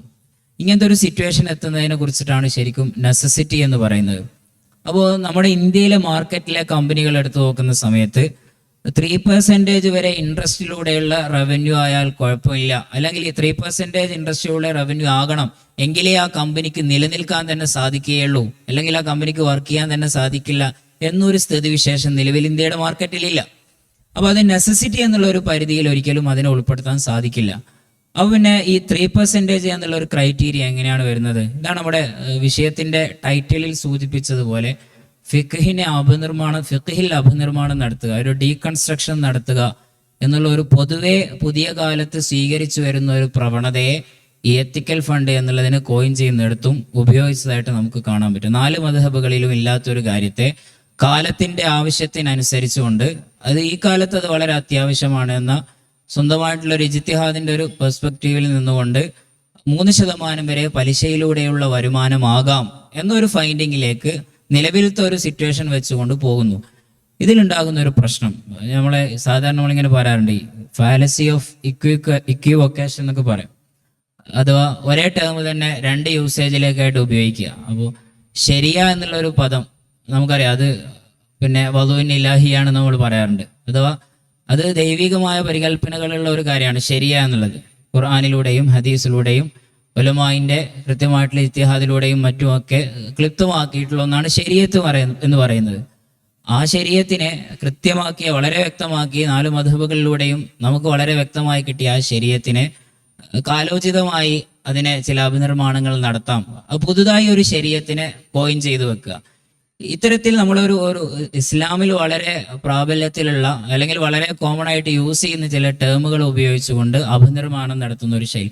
സമാനമായ മാതൃകകൾ നമുക്ക് കേരളത്തിലെ ബൈത്തുൽ സക്കാത്ത് ആണെങ്കിലും ബൈത്തുൽ മാല് തുടങ്ങിയ പല പ്രയോഗങ്ങളിലും നമുക്ക് കാണാൻ സാധിക്കും. അപ്പോൾ ഞാൻ പറഞ്ഞു വന്നതിൻ്റെ ഒരു ചുരുക്കം എന്ന് പറയുന്നത്, ശരിയ ഫണ്ട് എന്ന ഒരു പേര് ഉപയോഗിക്കുകയും എന്നാൽ അതിൻ്റെ പാരാമീറ്റേഴ്സിനെ ഒക്കെ നോക്കുന്ന സമയത്ത് ഒരു സ്റ്റോക്കിനെ ശരിയ സ്റ്റോക്കാണോ അല്ലയോ എന്ന് വിലയിരുത്തുന്ന സമയത്ത് 4 മദ്ഹബുകൾക്കും പുറത്തുള്ള സ്വന്തമായ ഒരു ഇജ്തിഹാദിൻ്റെ ഒരു എലമെന്റിനെ കൊണ്ടുവന്നുകൊണ്ട് കാലോചിതമായി നമുക്ക് പുതിയൊരു ഫിഖ് എന്ന രൂപത്തിൽ 3% വരെ ഇൻട്രസ്റ്റിലൂടെയുള്ള റവന്യൂ ആയാൽ കുഴപ്പമില്ല എന്നൊരു ഫൈൻഡിങ്ങിലേക്ക് എത്തുന്നു. ഇത് ശരിക്കും ഒരു പ്രശ്നമാണ്. അതിലൊക്കെ ഒന്നുകൂടി അവസാനമായിട്ട് കൂട്ടിച്ചേർക്കാനുള്ള ഒരു കാര്യം, നെസസിറ്റി എന്നുള്ള ഒരു പരിധിയിലേക്ക് വരികയാണെങ്കിൽ ലറൂറത്തിന് നെസസിറ്റി എന്ന് തന്നെയാണോ പിന്നെ അതിൻ്റെ ഒരു ട്രാൻസ്ലേഷൻ കൊടുക്കേണ്ടത് എന്നുള്ളടുത്ത് ഒരു ആശയക്കുഴപ്പമുണ്ട്. എങ്കിൽ കൂടെ അങ്ങനെയാണെങ്കിൽ പിന്നെ അതിന് ശരിക്കും ഒരു 3% എന്ന് ക്രൈറ്റീരിയ വെക്കാൻ പറ്റൂല. ചിലപ്പോൾ അത് 50% ആകാം, ചിലപ്പോൾ 100% വരെ ആകാം, ചിലപ്പോൾ 0% ആകാം. അതൊരു പെർസെൻറ്റേജിൽ ഒതുക്കേണ്ട ഒരു കാര്യമല്ല ആ നെസസിറ്റി എന്ന് പറയുന്നത്. കാരണം കൃത്യമായിട്ടുള്ള ഒരു മാനദണ്ഡം അങ്ങനെ നമ്മുടെ വ്യവസ്ഥിതിയിലില്ല എന്നുള്ളതാണ് അതിൻ്റെ കാരണം. അപ്പോൾ ഇത്തരത്തിലുള്ള ഒരു ഫിഖ് ആയതുകൊണ്ട് തന്നെ എത്തിക്കൽ ഫണ്ട്, എത്തിക്കൽ സ്റ്റോക്ക് അല്ലെങ്കിൽ ശരിയ സ്റ്റോക്കുകൾ എന്ന് പറയുന്നതിൻ്റെ പാരാമീറ്റേഴ്സിൽ ഈ 4 മദ്ഹബുകൾക്കും പുറത്തുള്ള ഇത്തരത്തിലുള്ള എലമെന്റുകൾ ഉണ്ട് എന്നുള്ളത് കൊണ്ട് ശരിക്കും അതിലൊരു ചർച്ച ആവശ്യമാണ്. പൊതുവെ നമ്മൾ എത്തിക്കൽ സ്റ്റോക്ക് എന്ന് പറയുമ്പോൾ ശരീഅത്ത് അനുസരിച്ച് കൊണ്ടുള്ള സ്റ്റോക്കാണ് എന്ന് നമ്മൾ തെറ്റിദ്ധരിക്കാറുണ്ട്. അത് ശരീഅത്തിന്റെ മാനദണ്ഡങ്ങൾ പാലിച്ചുകൊണ്ട്. പക്ഷെ അതിന്റെ പാരാമീറ്റേഴ്സ് എടുത്ത് നോക്കുന്ന സമയത്ത് നമ്മുടെ ശരീഅത്ത് എന്താണോ നമ്മോട് കൽപ്പിച്ചത് അതിന് പുറത്തുള്ള സ്വന്തമായിട്ടുള്ള ചില ഫൈൻഡിങ്സിന്റെ പുറത്തുള്ള ചില എലമെന്റുകളെ നമുക്കത് കാണാൻ പറ്റും. അത് വിശദമായിട്ട് തന്നെ പഠിച്ച് ചർച്ച ചെയ്യേണ്ട ഒരു കാര്യം കൂടെയാണ്. കാരണം അതിനൊരു മുൻമാതൃക കൂടെ നമ്മുടെ നാടുകളിൽ പല ഘട്ടങ്ങളിലായിട്ടുണ്ട് എന്നുള്ളതിനാണ് എൻ്റെ ഒരു ചുരുക്കം. നമ്മുടെ വിഷയത്തിൻ്റെ ഒരു കോറിലേക്ക് എത്തിത്തുടങ്ങിയിട്ടുണ്ടെന്ന് തോന്നുന്നു.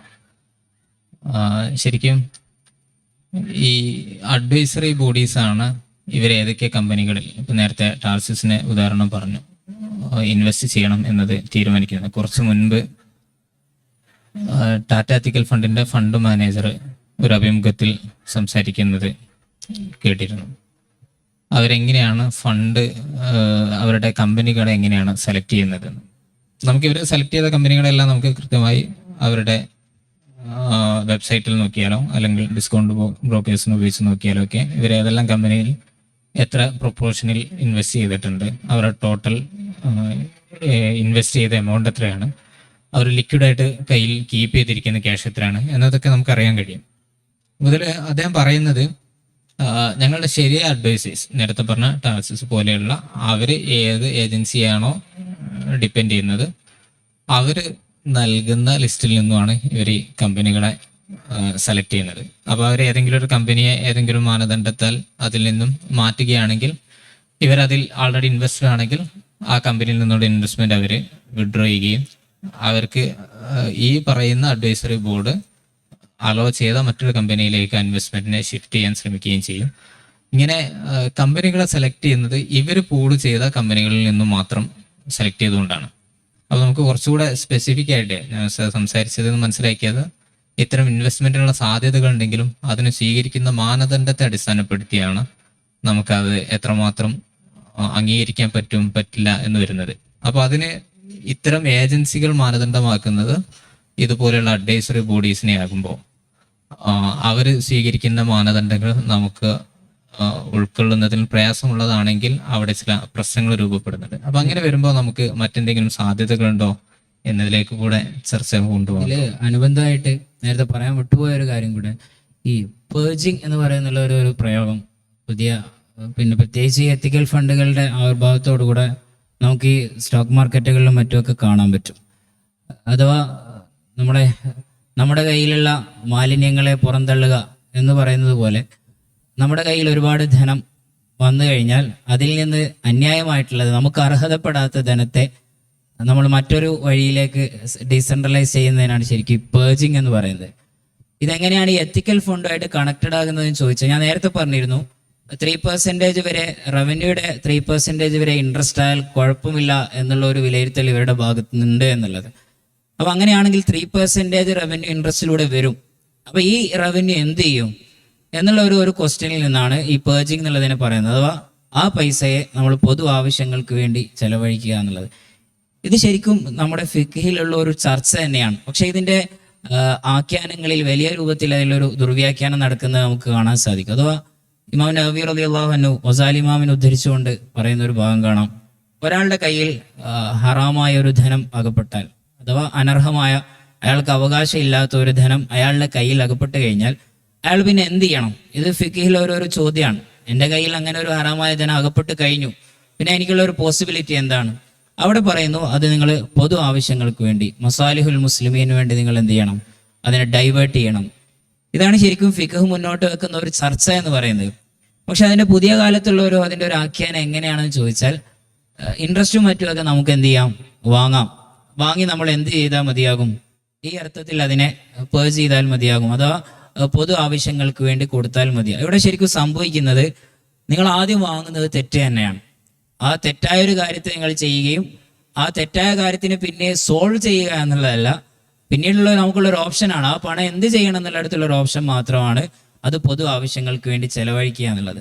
അപ്പോൾ ഫിഖ് വളരെ ഗൗരവത്തിൽ പറഞ്ഞ ഒരു വിഷയം, നിങ്ങൾ പലിശ വാങ്ങാൻ പാടില്ല എന്ന് ഗൗരവത്തിൽ പറഞ്ഞ ഒരു വിഷയം ഈ പേർജിങ്ങിലൂടെ, അത് കുഴപ്പമില്ല, നിങ്ങൾ വാങ്ങി പൊതു മസ്ലഹത്തിന് വേണ്ടി ചെലവഴിച്ചാൽ മതി എന്ന ഒരു സുതാര്യമായിട്ടുള്ള ഒരു കാഴ്ചപ്പാടിലേക്ക് ശരിക്കും ഈ എത്തിക്കൽ ഫണ്ടിൻ്റെ ആശയങ്ങളെ നമ്മൾ ചെന്നെത്തിക്കുന്നുണ്ട്. അതുകൊണ്ട് തന്നെയാണ് പുതിയ കാലത്ത് പലപ്പോഴും ബാങ്കിങ് സെക്ടറിലേക്കും മറ്റുമൊക്കെ പോകുന്ന സമയത്ത് ആളുകളുടെ മനസ്സിലാക്കി ഉണ്ടായിട്ടുള്ള ഒരു ധാരണ കൂടെയാണ്, ഇൻട്രസ്റ്റ് ഇരിക്കേണ്ടി എടുക്കുന്നതുകൊണ്ട് കുഴപ്പമില്ല, അതെന്ത് ചെയ്താൽ മതി, സ്വന്തമായിട്ട് ഉപയോഗിക്കാതെ അത് മറ്റു പൊതു ആവശ്യങ്ങളിലേക്ക് ഉപയോഗിച്ചാൽ മതി എന്നുള്ള ഒരു ധാരണ പൊതുവെ ആളുകൾക്ക്. ശരിക്കും അതിൻ്റെ ഒരു ശരിയായ വശം കിടക്കുന്നത് കയ്യിൽ അകപ്പെടുക എന്നുള്ളതാണ്, വാങ്ങുക എന്നുള്ളതല്ല.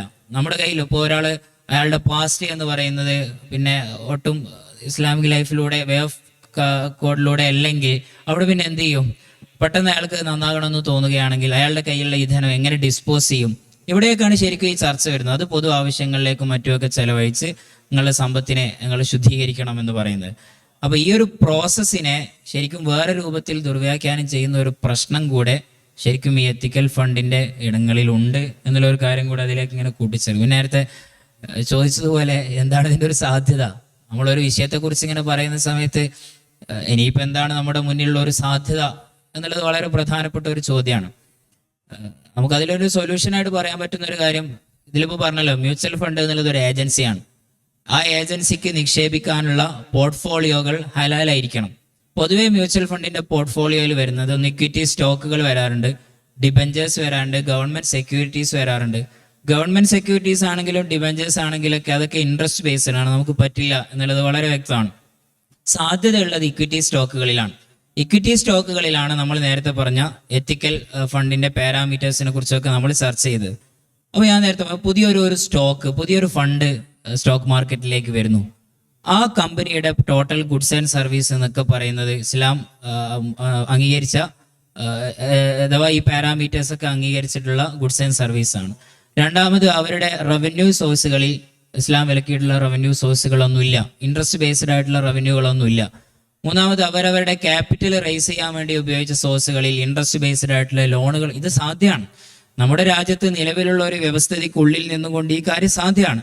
അങ്ങനെ ഈ സാധ്യത ഉപയോഗിച്ചുകൊണ്ട് വളർന്നു വന്ന ഒരു കമ്പനി സ്റ്റോക്ക് മാർക്കറ്റിൽ ലിസ്റ്റ് ചെയ്യപ്പെടുകയാണെങ്കിൽ, അല്ലെങ്കിൽ പിന്നെ മ്യൂച്വൽ ഫണ്ടുകൾക്കുള്ള ഒരു സാധ്യതയായിട്ട് വരികയാണെങ്കിൽ അതിനെ നമുക്ക് ഉപയോഗിക്കാവുന്നതാണ്. അപ്പോൾ സ്റ്റോക്ക് മാർക്കറ്റിൽ എവിടെ നിക്ഷേപിക്കണം എന്ന ചർച്ചയേക്കാൾ പ്രധാനം പുതുതായി സ്റ്റോക്ക് മാർക്കറ്റിൽ നമുക്ക് ഏത് സ്റ്റോക്ക് ഇഷ്യൂ ചെയ്യാൻ പറ്റും എന്നുള്ളിടത്തായിരിക്കും എന്നുള്ളതാണ് ഇതിൽ കൂടുതലായിട്ടും തോന്നിയത്. നമ്മൾ എന്താണ് ഇസ്ലാമിക് ശരിയയുടെ ഉള്ളിൽ നിന്നുകൊണ്ട് ഇൻവെസ്റ്റ്മെന്റ് ചെയ്യാനുള്ള നമ്മുടെ സാധ്യത എന്താണ് എന്നുള്ള ഒരു ചർച്ചയെ നമ്മൾ ഈ സ്റ്റോക്ക് മാർക്കറ്റിൽ എവിടെ നിക്ഷേപിക്കും എന്നുള്ള ആ സംസാരത്തിൽ നിന്ന് മാറ്റിക്കൊണ്ട് സ്റ്റോക്ക് മാർക്കറ്റിൽ പുതിയ സ്റ്റോക്കുകൾ, ശരിയ ബേസ്ഡ് ആയിട്ടുള്ള സ്റ്റോക്കുകൾ എങ്ങനെ ഇഷ്യൂ ചെയ്യാൻ പറ്റും എന്നുള്ള ഒന്നുകൂടെ കൂടുതൽ സമ്പന്നരായ ആളുകൾക്കിടയിൽ നടക്കേണ്ട ഒരു ചർച്ചയായി അതിനെ വികസിപ്പിക്കുകയാണെങ്കിൽ അതിന് കൂടുതൽ സാധ്യതകൾ തെളിഞ്ഞു വരും എന്നുള്ളതാണ് അതിൽ തോന്നിയിട്ടുള്ള ഒരു കാര്യം. അങ്ങനെ വലിയ ഫൈനാൻഷ്യൽ ബാക്ക്ഗ്രൗണ്ടുള്ള ആളുകൾ അതിലേക്ക് വരികയാണെങ്കിൽ സാധ്യതകളൊക്കെ ഉണ്ട്. പ്രത്യേകിച്ചും NBFC പോലെയുള്ള സാധ്യതകൾ ഉപയോഗപ്പെടുത്തിയാൽ കുറച്ചുകൂടെ വേണമെങ്കിൽ അത്തരം അസറ്റ് മാനേജ്മെന്റ് കമ്പനികളെയും കൊണ്ടുവരാം, സ്റ്റോക്ക് മാർക്കറ്റിൽ അത്തരം ലിസ്റ്റിങ്ങുകളെ കൊണ്ടുവരാം.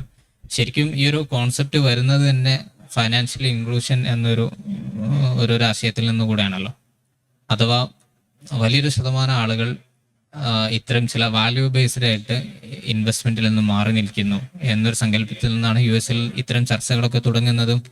അത്തരം ആളുകൾക്ക് കൂടെ കൊണ്ടുവരാൻ പറ്റിയ ഇൻവെസ്റ്റ്മെന്റ് ടൂളുകൾ ഡെവലപ്പ് ചെയ്യുന്നതിന്റെ ഭാഗമായിട്ടാണ് യഥാർത്ഥത്തിൽ ഇങ്ങനെ ഒരു എത്തിക്കൽ ഫണ്ട് എന്നൊരു സങ്കല്പത്തിലേക്ക് വരുന്നതും ഇന്ത്യയിൽ ഉൾപ്പെടെ അത് കൊണ്ടുവന്നത്. പ്രത്യേകിച്ചും നമ്മൾ റീറ്റെയിൽ ഇൻവെസ്റ്റേഴ്സ് എന്നതിലപ്പുറം അവരുടെ ഒരു കൺസേൺ ഫോറിൻ ഇൻവെസ്റ്റേഴ്സും ഇൻസ്റ്റിറ്റ്യൂഷണൽ ഇൻവെസ്റ്റേഴ്സും ഒക്കെ ആയിരിക്കും.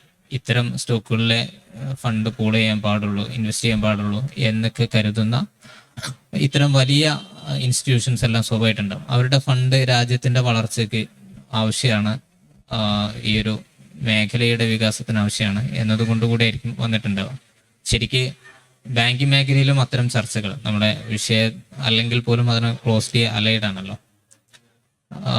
രഘുറാം രാജൻ കമ്മിറ്റി റിപ്പോർട്ട് വളരെ മുൻപ് തന്നെ നേരത്തെ ഇസ്ലാമിക് ഫൈനാൻസിങ് രീതി, ഇസ്ലാമിക് ബാങ്കിങ് രീതികൾ ഇന്ത്യയിൽ കൊണ്ടുവരണം എന്ന് ആവശ്യപ്പെടുകയും അതിന് വിശദമായ റിപ്പോർട്ട് അവർ സമർപ്പിക്കുകയും ചെയ്തിട്ടുണ്ട് ബാങ്കിങ് സെക്ടറിലെ റിഫോംസുമായി ബന്ധപ്പെട്ട്. അതിനവർ ധാരാളം രാജ്യങ്ങൾ ഉദാഹരിക്കുകയും അവിടുത്തെ എല്ലാ മോഡലുകളെ ഉദാഹരണമായി വെക്കുകയും ഇന്ത്യയിലെ ഇത്തരം ഒരു ഇൻവെസ്റ്റ്മെന്റ് രീതി, ബാങ്കിങ് രീതി വരാത്തത് കൊണ്ട് രാജ്യത്തിന്റെ എക്കോണമിയിലേക്ക് വരാതെ പോകുന്ന സംഖ്യയെക്കുറിച്ചുള്ള ഫിഗറുകളെല്ലാം പറഞ്ഞുകൊണ്ടുള്ള വളരെ സമഗ്രമായിട്ടുള്ള ഒരു റിപ്പോർട്ടായിരുന്നു. RBI അത് 2017 മറ്റോ, എനിക്ക് തോന്നുന്നത് 2007 രഘുറാം രാജൻ കമ്മിറ്റി റിപ്പോർട്ട് വരുന്നതാണ്. പിന്നീട് ഒരു സബ് കമ്മിറ്റിയെ വെച്ച് അതിൽ വിശദമായ പഠനം നടത്തുകയൊക്കെ ചെയ്തു. മുന്നോട്ട് പോകാനുള്ള ശ്രമം നടത്തിയിരുന്നെങ്കിലും പിന്നീട് അത് നിർത്തിവെക്കുകയാണ് ഉണ്ടായത്. അപ്പോൾ അതിൻ്റെ ഭാഗമായി ഇത്തരം സംവിധാനങ്ങൾ രൂപപ്പെട്ടു വരികയാണെങ്കിൽ എനിക്ക് തോന്നുന്നു കേരള സർക്കാർ തന്നെ ഒരു NBFC തുടങ്ങി ഇത്തരം ചില സാധ്യതകളിലേക്ക് ഒരു സ്റ്റെപ്പ് മുന്നോട്ട് വന്നിരുന്നു. പിന്നീട് അത് ഇടയ്ക്കെപ്പോഴോ വെച്ച് നിലച്ചു പോവുകയുണ്ടായത്.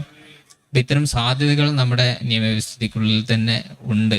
അതിനെ ഡെവലപ്പ് ചെയ്യാനും കൊണ്ടുവരാനൊക്കെയുള്ള സാധ്യതയും ശ്രമങ്ങളും ഒക്കെ നടത്താനുള്ള പഴുതുകളുണ്ട്. അതിനെ പറ്റിയ ആളുകൾ മുന്നോട്ട് വരികയും ഇനീഷ്യേഷൻസ് ഉണ്ടാവുകയും ഒക്കെ ചെയ്താൽ സാധ്യമാണ് എന്ന് തന്നെയാണ് തോന്നുന്നത്. നമുക്ക് ഈ സാധ്യതകളെ കുറിച്ച് പറയുന്ന സമയത്ത് തന്നെ പരിമിതികളെ കുറിച്ച് കൂടെ നമ്മൾ ചർച്ച ചെയ്യണം തോന്നുന്നുണ്ട്. നമ്മുടെ ഒരു പുതിയ കാലത്തെ ഒരു എക്കണോമിക് സിസ്റ്റത്തിന്റെ ഒരു പ്രധാനപ്പെട്ട ഡ്രോബാക്ക് എന്നല്ല, അതിൻ്റെ ഒരു റിയാലിറ്റി എന്ന് പറയുന്നത് അത് പൂർണ്ണാർത്ഥത്തിൽ ഇൻട്രസ്റ്റ് ബേസ്ഡ് ആയിട്ടുള്ള ഒരു സിസ്റ്റം, വ്യവസ്ഥിതിയാണ് നമ്മുടെ എക്കണോമിക് സിസ്റ്റം ഏകദേശവും. അതുകൊണ്ട് തന്നെ അങ്ങനെയുള്ള ഒരു എക്കണോമിക് സിസ്റ്റത്തിന്റെ ഉള്ളിൽ നിന്നുകൊണ്ടുണ്ടാക്കുന്ന പ്രൊഡക്റ്റുകളിൽ സ്വാഭാവികമായിട്ടും ഇൻട്രസ്റ്റ് ബേസ്ഡ് ആയിട്ടുള്ള എലമെന്റുകൾ ഉണ്ടാവും. അതിൻ്റെ ഒരു എന്താ പറയുക, അടിസ്ഥാനം തന്നെ പറയുന്നത് ഇൻട്രസ്റ്റ് ആണ്. RBIയുടെ ഏത് സോഴ്സുകൾ എടുത്തു നോക്കിക്കഴിഞ്ഞാലും നമ്മൾ ഒരു രാജ്യത്ത് ഒരു സാധനം ഡെവലപ്പ് ചെയ്ത് വരണമെങ്കിൽ ഈ സിസ്റ്റത്തിന്റെ ഉള്ളിൽ നിന്നുകൊണ്ട് ഡെവലപ്പ് ചെയ്ത് വരണം. അപ്പോൾ ഇന്ത്യയിൽ, ഫോർ എക്സാമ്പിൾ, ഇന്ത്യയിലെ ഒരു ഇൻവെസ്റ്റ്മെന്റിന്റെ ഒരു സാധ്യത വരികയാണെങ്കിൽ സ്വാഭാവികമായിട്ടും ഇൻട്രസ്റ്റ് ബേസ്ഡ് ആയിട്ടുള്ള ഒരു സിസ്റ്റത്തിൽ നിന്ന് വന്ന ഒരു പ്രൊഡക്റ്റ് എന്ന അർത്ഥത്തിൽ അവിടെ ഇൻട്രസ്റ്റിന്റെ പരിമിതി ഉണ്ടാവും.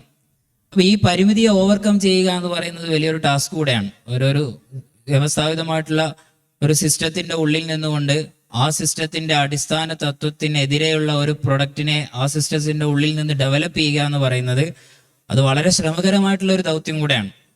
പ്രത്യേകിച്ച് അതിനുമായിട്ട് കോമ്പീറ്റ് ചെയ്യുക എന്ന് പറയുന്നത്, ഇപ്പൊ ഈ നമ്മുടെ ഈ മാർക്കറ്റിന്റെ ഒരു പ്രധാനപ്പെട്ട ഒരു പ്രശ്നം എന്ന് പറയുന്നത്, പ്രശ്നമല്ല, പ്രധാനപ്പെട്ട അതിന്റെ ഒരു പോസിറ്റീവ് എന്ന് പറയുന്നത് ഒരു കോമ്പറ്റീഷനാണ്.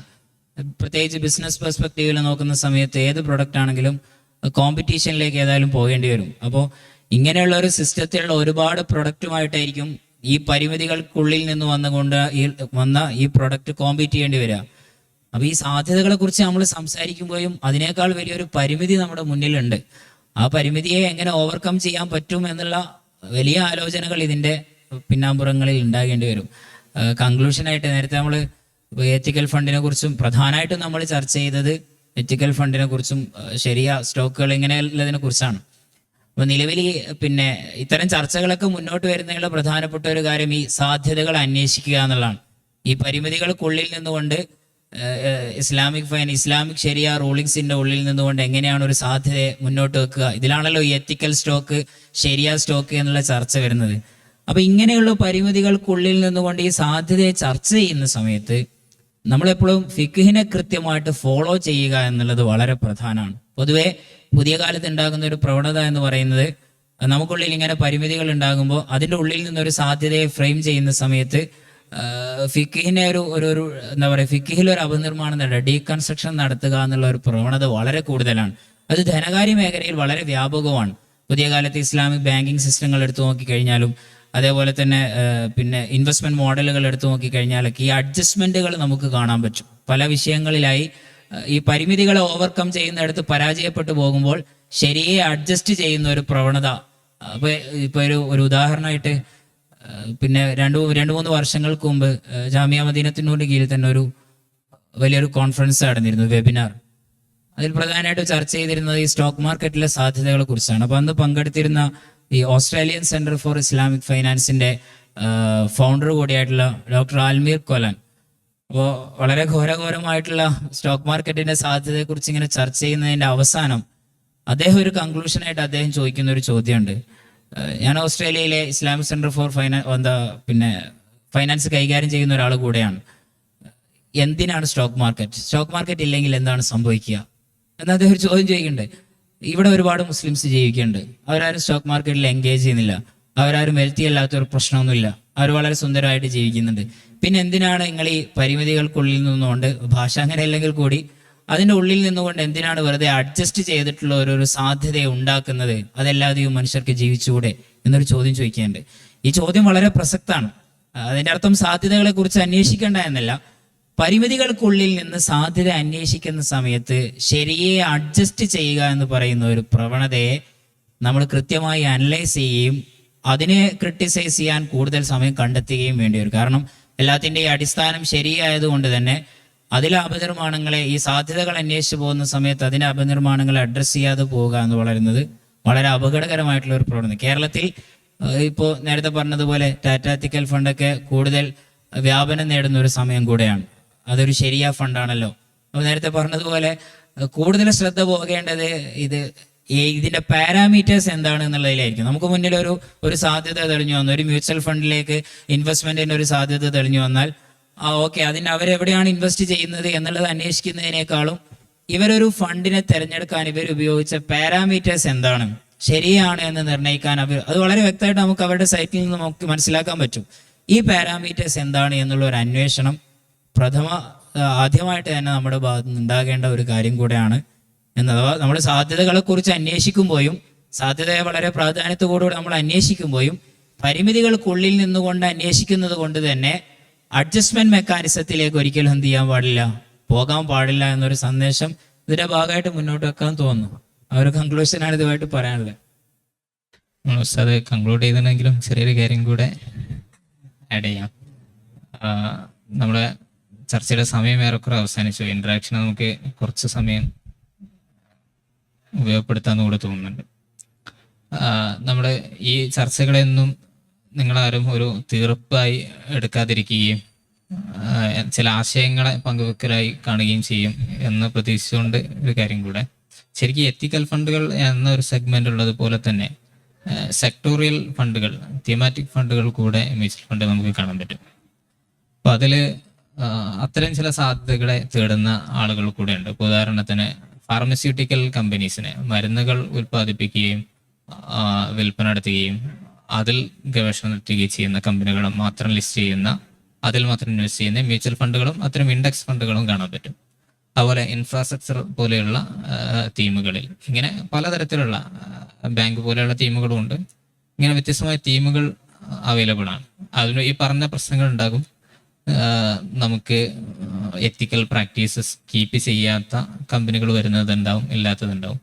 അപ്പം ഈ തെമാറ്റിക് ഫണ്ടുകളിലേക്ക് പോവുക എന്നൊരു പ്രവണത കൂടെ ഈ എത്തിക്കൽ ഫണ്ടുകളെ സ്വീകാര്യമായി അന്വേഷിക്കുന്ന ആളുകൾ സ്വീകരിക്കാറുണ്ട്.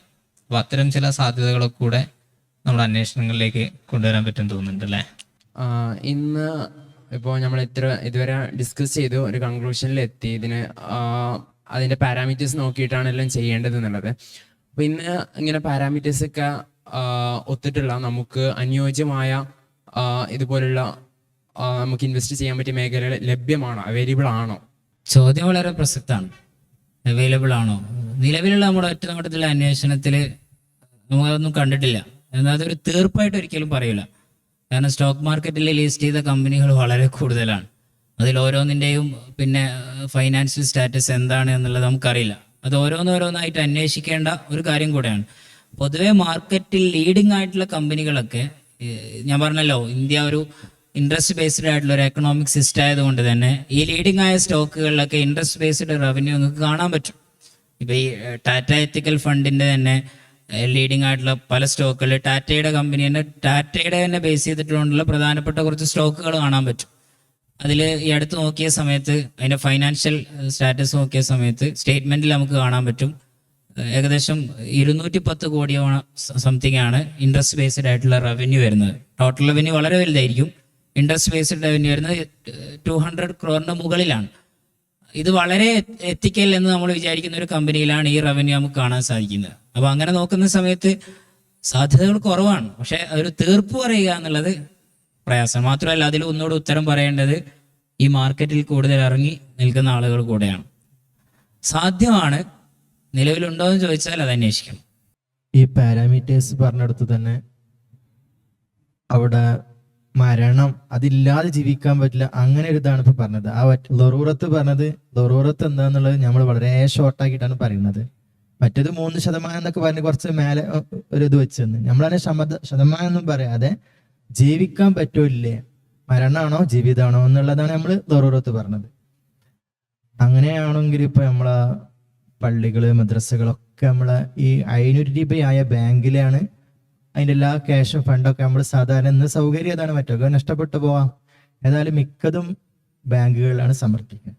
ഏത് അക്കൗണ്ട് ആണെങ്കിലും ശരി, ഞാൻ മനസ്സിലാക്കുന്നത് ചെറിയൊരു, നമ്മൾ അറിയാതെ ചെറിയൊരു ധൈര്യം ഉണ്ടാവും. നമ്മൾ എടുത്തു നോക്കുകയാണെങ്കിൽ അവിടെ പലിശ ഉണ്ടാവും, ചെറുതായിട്ട് വന്നിട്ടുണ്ടാവും. അപ്പൊ അത് നമ്മൾ എടുക്കാതെ നിന്നാൽ, നമ്മളിപ്പോൾ നമ്മളത് മാത്രം എടുക്കുകയാണെന്നുണ്ടെങ്കിൽ അത് വീണ്ടും നമ്മൾ ആ പണം പിന്നെ അവരാണ് എടുക്കുന്നത്. അതും ഈ പലിശക്ക് തന്നെയാണ്, പലിശക്ക് സഹായിക്കാൻ വേണ്ടി നമ്മളവിടെ വെച്ചു. അതൊരു പലിശക്ക് സഹായിക്കൽ തന്നെ ആണ്. പിന്നെ അതൊരു ചോദ്യം, അതെന്ത് ചെയ്യുന്നു. രണ്ടാമതൊരു ചോദ്യം ഇട്ട് പോകാൻ തോന്നുന്നുണ്ട്. പിന്നെ ഒന്നാമത്തെ ഒരു കാര്യം, ഈ ലറൂറത്ത് എന്നുള്ളതിൻ്റെ ഒരു ഡെഫിനിഷൻ, അതിൻ്റെ ആക്ച്വൽ ഡെഫിനിഷൻ പറഞ്ഞു എന്നേ ഉള്ളൂ. പിന്നെ അത് ഇതിൻ്റെ ഒരു പാരാമീറ്റർ ആയിട്ട് പറഞ്ഞതല്ല, ഓരോന്നിനും ഓരോ പാരാമീറ്റേഴ്സ് ഉണ്ടായല്ലോ. പിന്നെ ഈ ബാങ്കിൽ പണം നമ്മൾ കൊടുത്തു, ഒന്നാമത്തെ ഒരു തെറ്റിദ്ധാരണയാണ് ബാങ്കിൽ പലിശ ഇല്ലാതെ തന്നെ അക്കൗണ്ടുകൾ തുറക്കാൻ സാധിക്കും, എങ്ങനെയാണെങ്കിലും പലിശ വരും എന്നുള്ളൊരു വിശദീകരണം ശരിയല്ല എന്ന് തോന്നുന്നു. അതെല്ലാതെയും സാധ്യമാണ്, എന്നാലും പലിശ വരുന്ന ഒരുപാട് സോഴ്സുകളും ഉണ്ടാവും. അപ്പോൾ ഈ ബാങ്കുകളിൽ നമ്മൾ പണം കൊടുത്തു എന്നുള്ളത് കൊണ്ട് അത് പലിശയെ സഹായിക്കലാകുമോ? പൂർണ്ണാർത്ഥത്തിൽ ഉറപ്പാണെങ്കിൽ അത് കൊടുക്കാൻ പാടില്ല എന്ന് തന്നെയാണ് വരിക. പക്ഷെ അങ്ങനെയല്ലല്ലോ. ബാങ്കുകളിൽ നമ്മൾ പണം കൊടുക്കുന്ന സമയത്ത് അതിൻ്റെ യൂസേജുകളിൽ വെറും ഇൻട്രസ്റ്റ് ബേസ്ഡ് ആയിട്ടുള്ള യൂസേജ് മാത്രമൊന്നുമല്ല. നമ്മൾ ഈ പണം കൊടുത്തത് കൊണ്ട് ഇപ്പോൾ RBIയിലേക്ക് ബാങ്കിൻ്റെ 1% RBIയിലേക്ക് സൂക്ഷിക്കുന്നുണ്ട് അല്ലേ. നമ്മൾ ഈ പിന്നെ എന്തുവാ CRRഉം ഒക്കെ പറയാനുണ്ടല്ലോ, ഒരു റിസർവ് റേഷ്യോ ഉണ്ടാവും, RBIയിൽ സൂക്ഷിക്കാനുണ്ട്.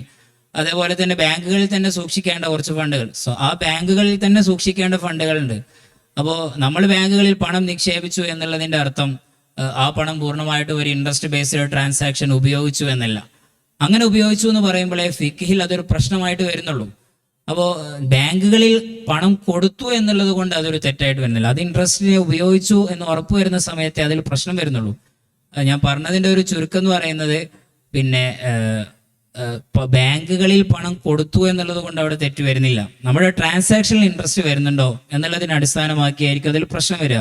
പുതിയ കാലത്ത് അങ്ങനെ അല്ലാതെയും ബാങ്കുകളിൽ സാധ്യമാണ്, ഇൻട്രസ്റ്റ് ഇല്ലാതെയും നിക്ഷേപം സാധ്യമാണ്. അതൊന്നുകൂടെ വിദേശത്തേക്ക് പോകുന്ന സമയത്ത് അത് വളരെ എളുപ്പമാണ്. GCC രാജ്യങ്ങളിലേക്ക് പോകുന്ന സമയത്ത് ഇൻട്രസ്റ്റ് ബേസ്ഡ് അല്ലാതെ ഡെപ്പോസിറ്റ് വളരെ സുതാര്യമായിട്ട് തന്നെ സാധ്യമാകുന്ന ഒരു കാര്യമാണ്. നമ്മൾ ആ അർത്ഥത്തിലാണല്ലോ ഈ ചർച്ചയെ മുന്നോട്ട് കൊണ്ടുപോകുന്നത്.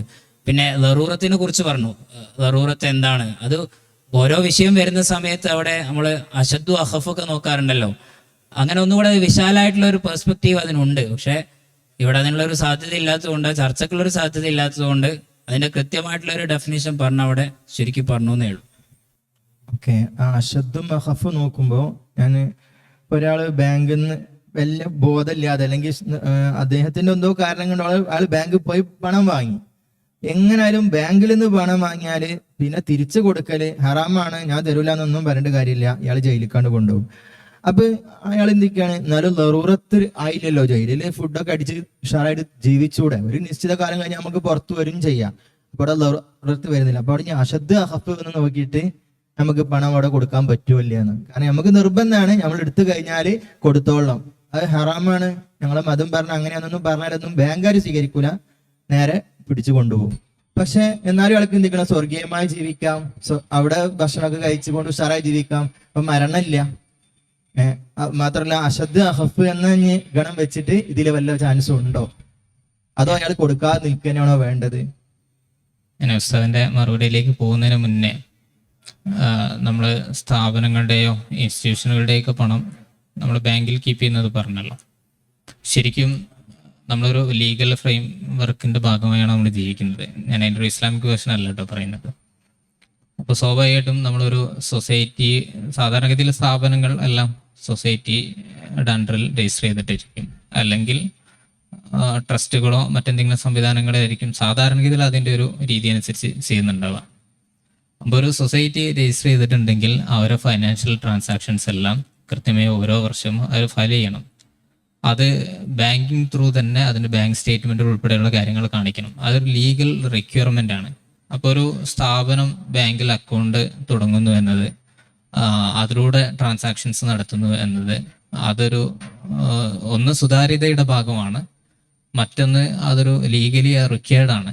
അതല്ലാതെ ഓരോ വർഷവും ഇത് കാണിക്കുന്നില്ലെങ്കിൽ അതുണ്ടാക്കാവുന്ന നിയമപരമായ പ്രശ്നങ്ങളും പ്രതിസന്ധികളും ഒക്കെ ഉണ്ട്. അപ്പോൾ ആ അർത്ഥത്തിൽ നമ്മൾ അതിനെ അങ്ങനെ കൂടെ അതിനൊരു ആംഗിൾ ഉണ്ട്. അതിലെ ഒരു പലിശ എന്നൊരു ആംഗിൾ മാത്രമല്ല അതിൽ വരുന്നത് എന്നുകൂടെ എനിക്ക് തോന്നുന്നു. പിന്നെ സ്വാഭാവികമായിട്ടും അത് കീപ്പ് ചെയ്യുന്ന സ്ഥാപനങ്ങൾ അതിൻ്റെ ഇൻട്രസ്റ്റ് എങ്ങനെ കൈകാര്യം ചെയ്യണം, അങ്ങനെ ചിലപ്പോൾ അവർക്ക് ഫണ്ട് അത് റിസർവ് വെക്കേണ്ടി വരും. ലിക്വിഡായിട്ട് കയ്യിൽ സൂക്ഷിക്കാവുന്ന എമൗണ്ടിന് ഇന്ത്യയിൽ നിയമപരമായി പരിമിതികളുണ്ട്, അതിന് ചില നിബന്ധനകളുണ്ട്. ഇലക്ഷൻ സമയത്തൊക്കെ നമ്മൾ കുറച്ചുകൂടെ വ്യാപകമായി എല്ലാവരും മനസ്സിലാക്കാറുണ്ട്. അപ്പോൾ അതൊരു ലീഗൽ റിക്വയർമെന്റ് കൂടെയാണ് എന്നാണ് എനിക്ക് തോന്നുന്നത്. ഇനി അതിലേക്ക് ബാക്കി കാര്യങ്ങൾ ഉത്സാഹിച്ചു. ഇതിലെ നേരത്തെ ചോദിച്ച ചോദ്യം, പിന്നെ ബാങ്കിൽ നിന്ന് പണം വാങ്ങി, പലിശ ബന്ധിതമായിട്ട് തന്നെ പണം വാങ്ങി തിരിച്ചടക്കാതിരിക്കാൻ പറ്റാൽ നമ്മൾ തിരിച്ചടച്ചേ പറ്റുള്ളൂ. അവരായിട്ടുള്ളൊരു ആ കോൺട്രാക്റ്റാണ് ശരിക്കും പ്രശ്നം. അങ്ങനെ ഒരു ലോൺ വാങ്ങുന്നത് എന്നിടത്താണ് പ്രശ്നം. തിരിച്ചു കൊടുക്കുക എന്നുള്ളതിൻ്റെ അതൊരു സെക്കൻഡ് പാർട്ട് മാത്രമാണ്. നിങ്ങൾ ഈ ആദ്യത്തെ ഒരു പാർട്ടുണ്ടല്ലോ, നിങ്ങൾ പണം വാങ്ങി, ആ പണം നിങ്ങൾ തിരിച്ചു കൊടുക്കുക എന്നുള്ളത് അത് ലീഗലി മാത്രമല്ല ഇസ്ലാമിക് ഫിഖ് വെച്ച് നോക്കുന്ന സമയത്തും ആ പണം തിരിച്ചു കൊടുക്കുക എന്നുള്ളത് അത്യാവശ്യമാണ്. പിന്നെ അതിൽ ഇൻട്രസ്റ്റ് തിരിച്ചു കൊടുക്കേണ്ടതുണ്ടോ, അവിടെയാണ് നിങ്ങൾ ഈ ചോദിച്ചൊരു ചോദ്യം വരുന്നത്. ജയിലിൽ പോകുന്നതിനേക്കാളും അങ്ങനെ സുഖമല്ല ആ സ്വർഗം എന്ന് പറയുന്നത്. വീട്ടിൽ കുടുംബമുണ്ട്, നിങ്ങൾക്ക് നിങ്ങളുടേതായിട്ടുള്ള ബാധ്യതകളുണ്ട്, ആ ബാധ്യതകളൊക്കെ ഇട്ടേച്ചു കൊണ്ടുള്ള ഒരു സ്വർഗം എന്നുള്ളത് അതങ്ങനെ സാധ്യമാകുന്ന ഒരു സ്വർഗമായിരിക്കില്ല. അപ്പോൾ അതിലൊന്നുകൂടെ വിശാലമായിട്ട് ചർച്ച ചെയ്യേണ്ട ഒരു ഭാഗമായതുകൊണ്ട് ഞാൻ പോകുന്നില്ല. ഞാൻ നേരത്തെ പറഞ്ഞതിൻ്റെ ഒരു ചുരുക്കം ഒന്നുകൂടെ പറയാം. ഈ സ്റ്റോക്ക് മാർക്കറ്റിൽ എത്തിക്കൽ ഫണ്ടിനെ കുറിച്ചൊക്കെ ഡിസ്കസ് ചെയ്യുന്ന സമയത്ത് നെസസിറ്റിയുടെ ലറൂറത്തിന്റെ ക്രൈറ്റീരിയ ആയിട്ട് ഒരു 3% എന്നൊരു സാധനത്തിന് മുന്നോട്ട് വെക്കുന്നത് ഒരർത്ഥത്തിലും ശരിയല്ല. കാരണം 3% എന്നുള്ള ഒരു ലറൂറത്തിനെ മാനദണ്ഡമാക്കാനുള്ള ഒരു വ്യവസ്ഥിതിയും നിലവിലില്ല. ഞാൻ അതായിരുന്നു പറഞ്ഞു വന്നതിൻ്റെ ഒരു ചുരുക്കം എന്ന് പറയുന്നത്. എന്തുകൊണ്ട് 3%, എന്തുകൊണ്ട് 2% ആയിക്കൂടാ, എന്തുകൊണ്ട് 4% ആയിക്കൂടാ, എന്തുകൊണ്ട് 50% ആയിക്കൂടാ? ഈ 3%ലേക്ക് സ്റ്റിക്ക് ഓൺ ചെയ്യാനുള്ള, നെസസിറ്റിയിൽ സ്റ്റിക്ക് ഓൺ ചെയ്യാനുള്ള മാതൃകയില്ല. പിന്നെ എന്തുകൊണ്ട് ഇവർ 3% ചെയ്തു എന്നുള്ളതിൻ്റെ ഉത്തരം ഇവരുടെ പേപ്പറിൽ തന്നെ ഇവർ പറയുന്ന ഒരു കാര്യം, ഒരു 50% സ്റ്റോക്ക് എങ്കിലും എന്ത് വേണം, നമുക്ക് ഇൻവെസ്റ്റ് ചെയ്യാൻ വേണം. അപ്പോൾ 50% എടുത്തു നോക്കുന്ന സമയത്ത് അതിൽ 3% ആണ് റവന്യൂ കാണുന്നത്. അപ്പോൾ അവിടെ പാരാമീറ്റർ ഫിക്സ് ചെയ്തു 3% വരെ റവന്യൂ. ഈ പാരാമീറ്റർ ഒരിക്കലും ദറൂറത്ത് എന്നുള്ളതിന്റെ പരിധിയിൽപ്പെടുത്താൻ സാധിക്കില്ല. കാരണം ദറൂറത്തിന്റെ ഡെഫിനിഷൻ ഇന്നതാണല്ലോ എന്നതാണ് ഞാൻ അവിടെ പറഞ്ഞതിന്റെ ചുരുക്കം എന്ന് പറയുന്നത്. അല്ലാതെ അവിടെ അതാണ് മാനദണ്ഡം എന്ന അർത്ഥത്തിലല്ല. ദറൂറത്താണ് മാനദണ്ഡം എന്ന് മുന്നോട്ട് വെക്കുന്നുണ്ടെങ്കിൽ ആ 3% അല്ല പാരാമീറ്റർ വരേണ്ടത്.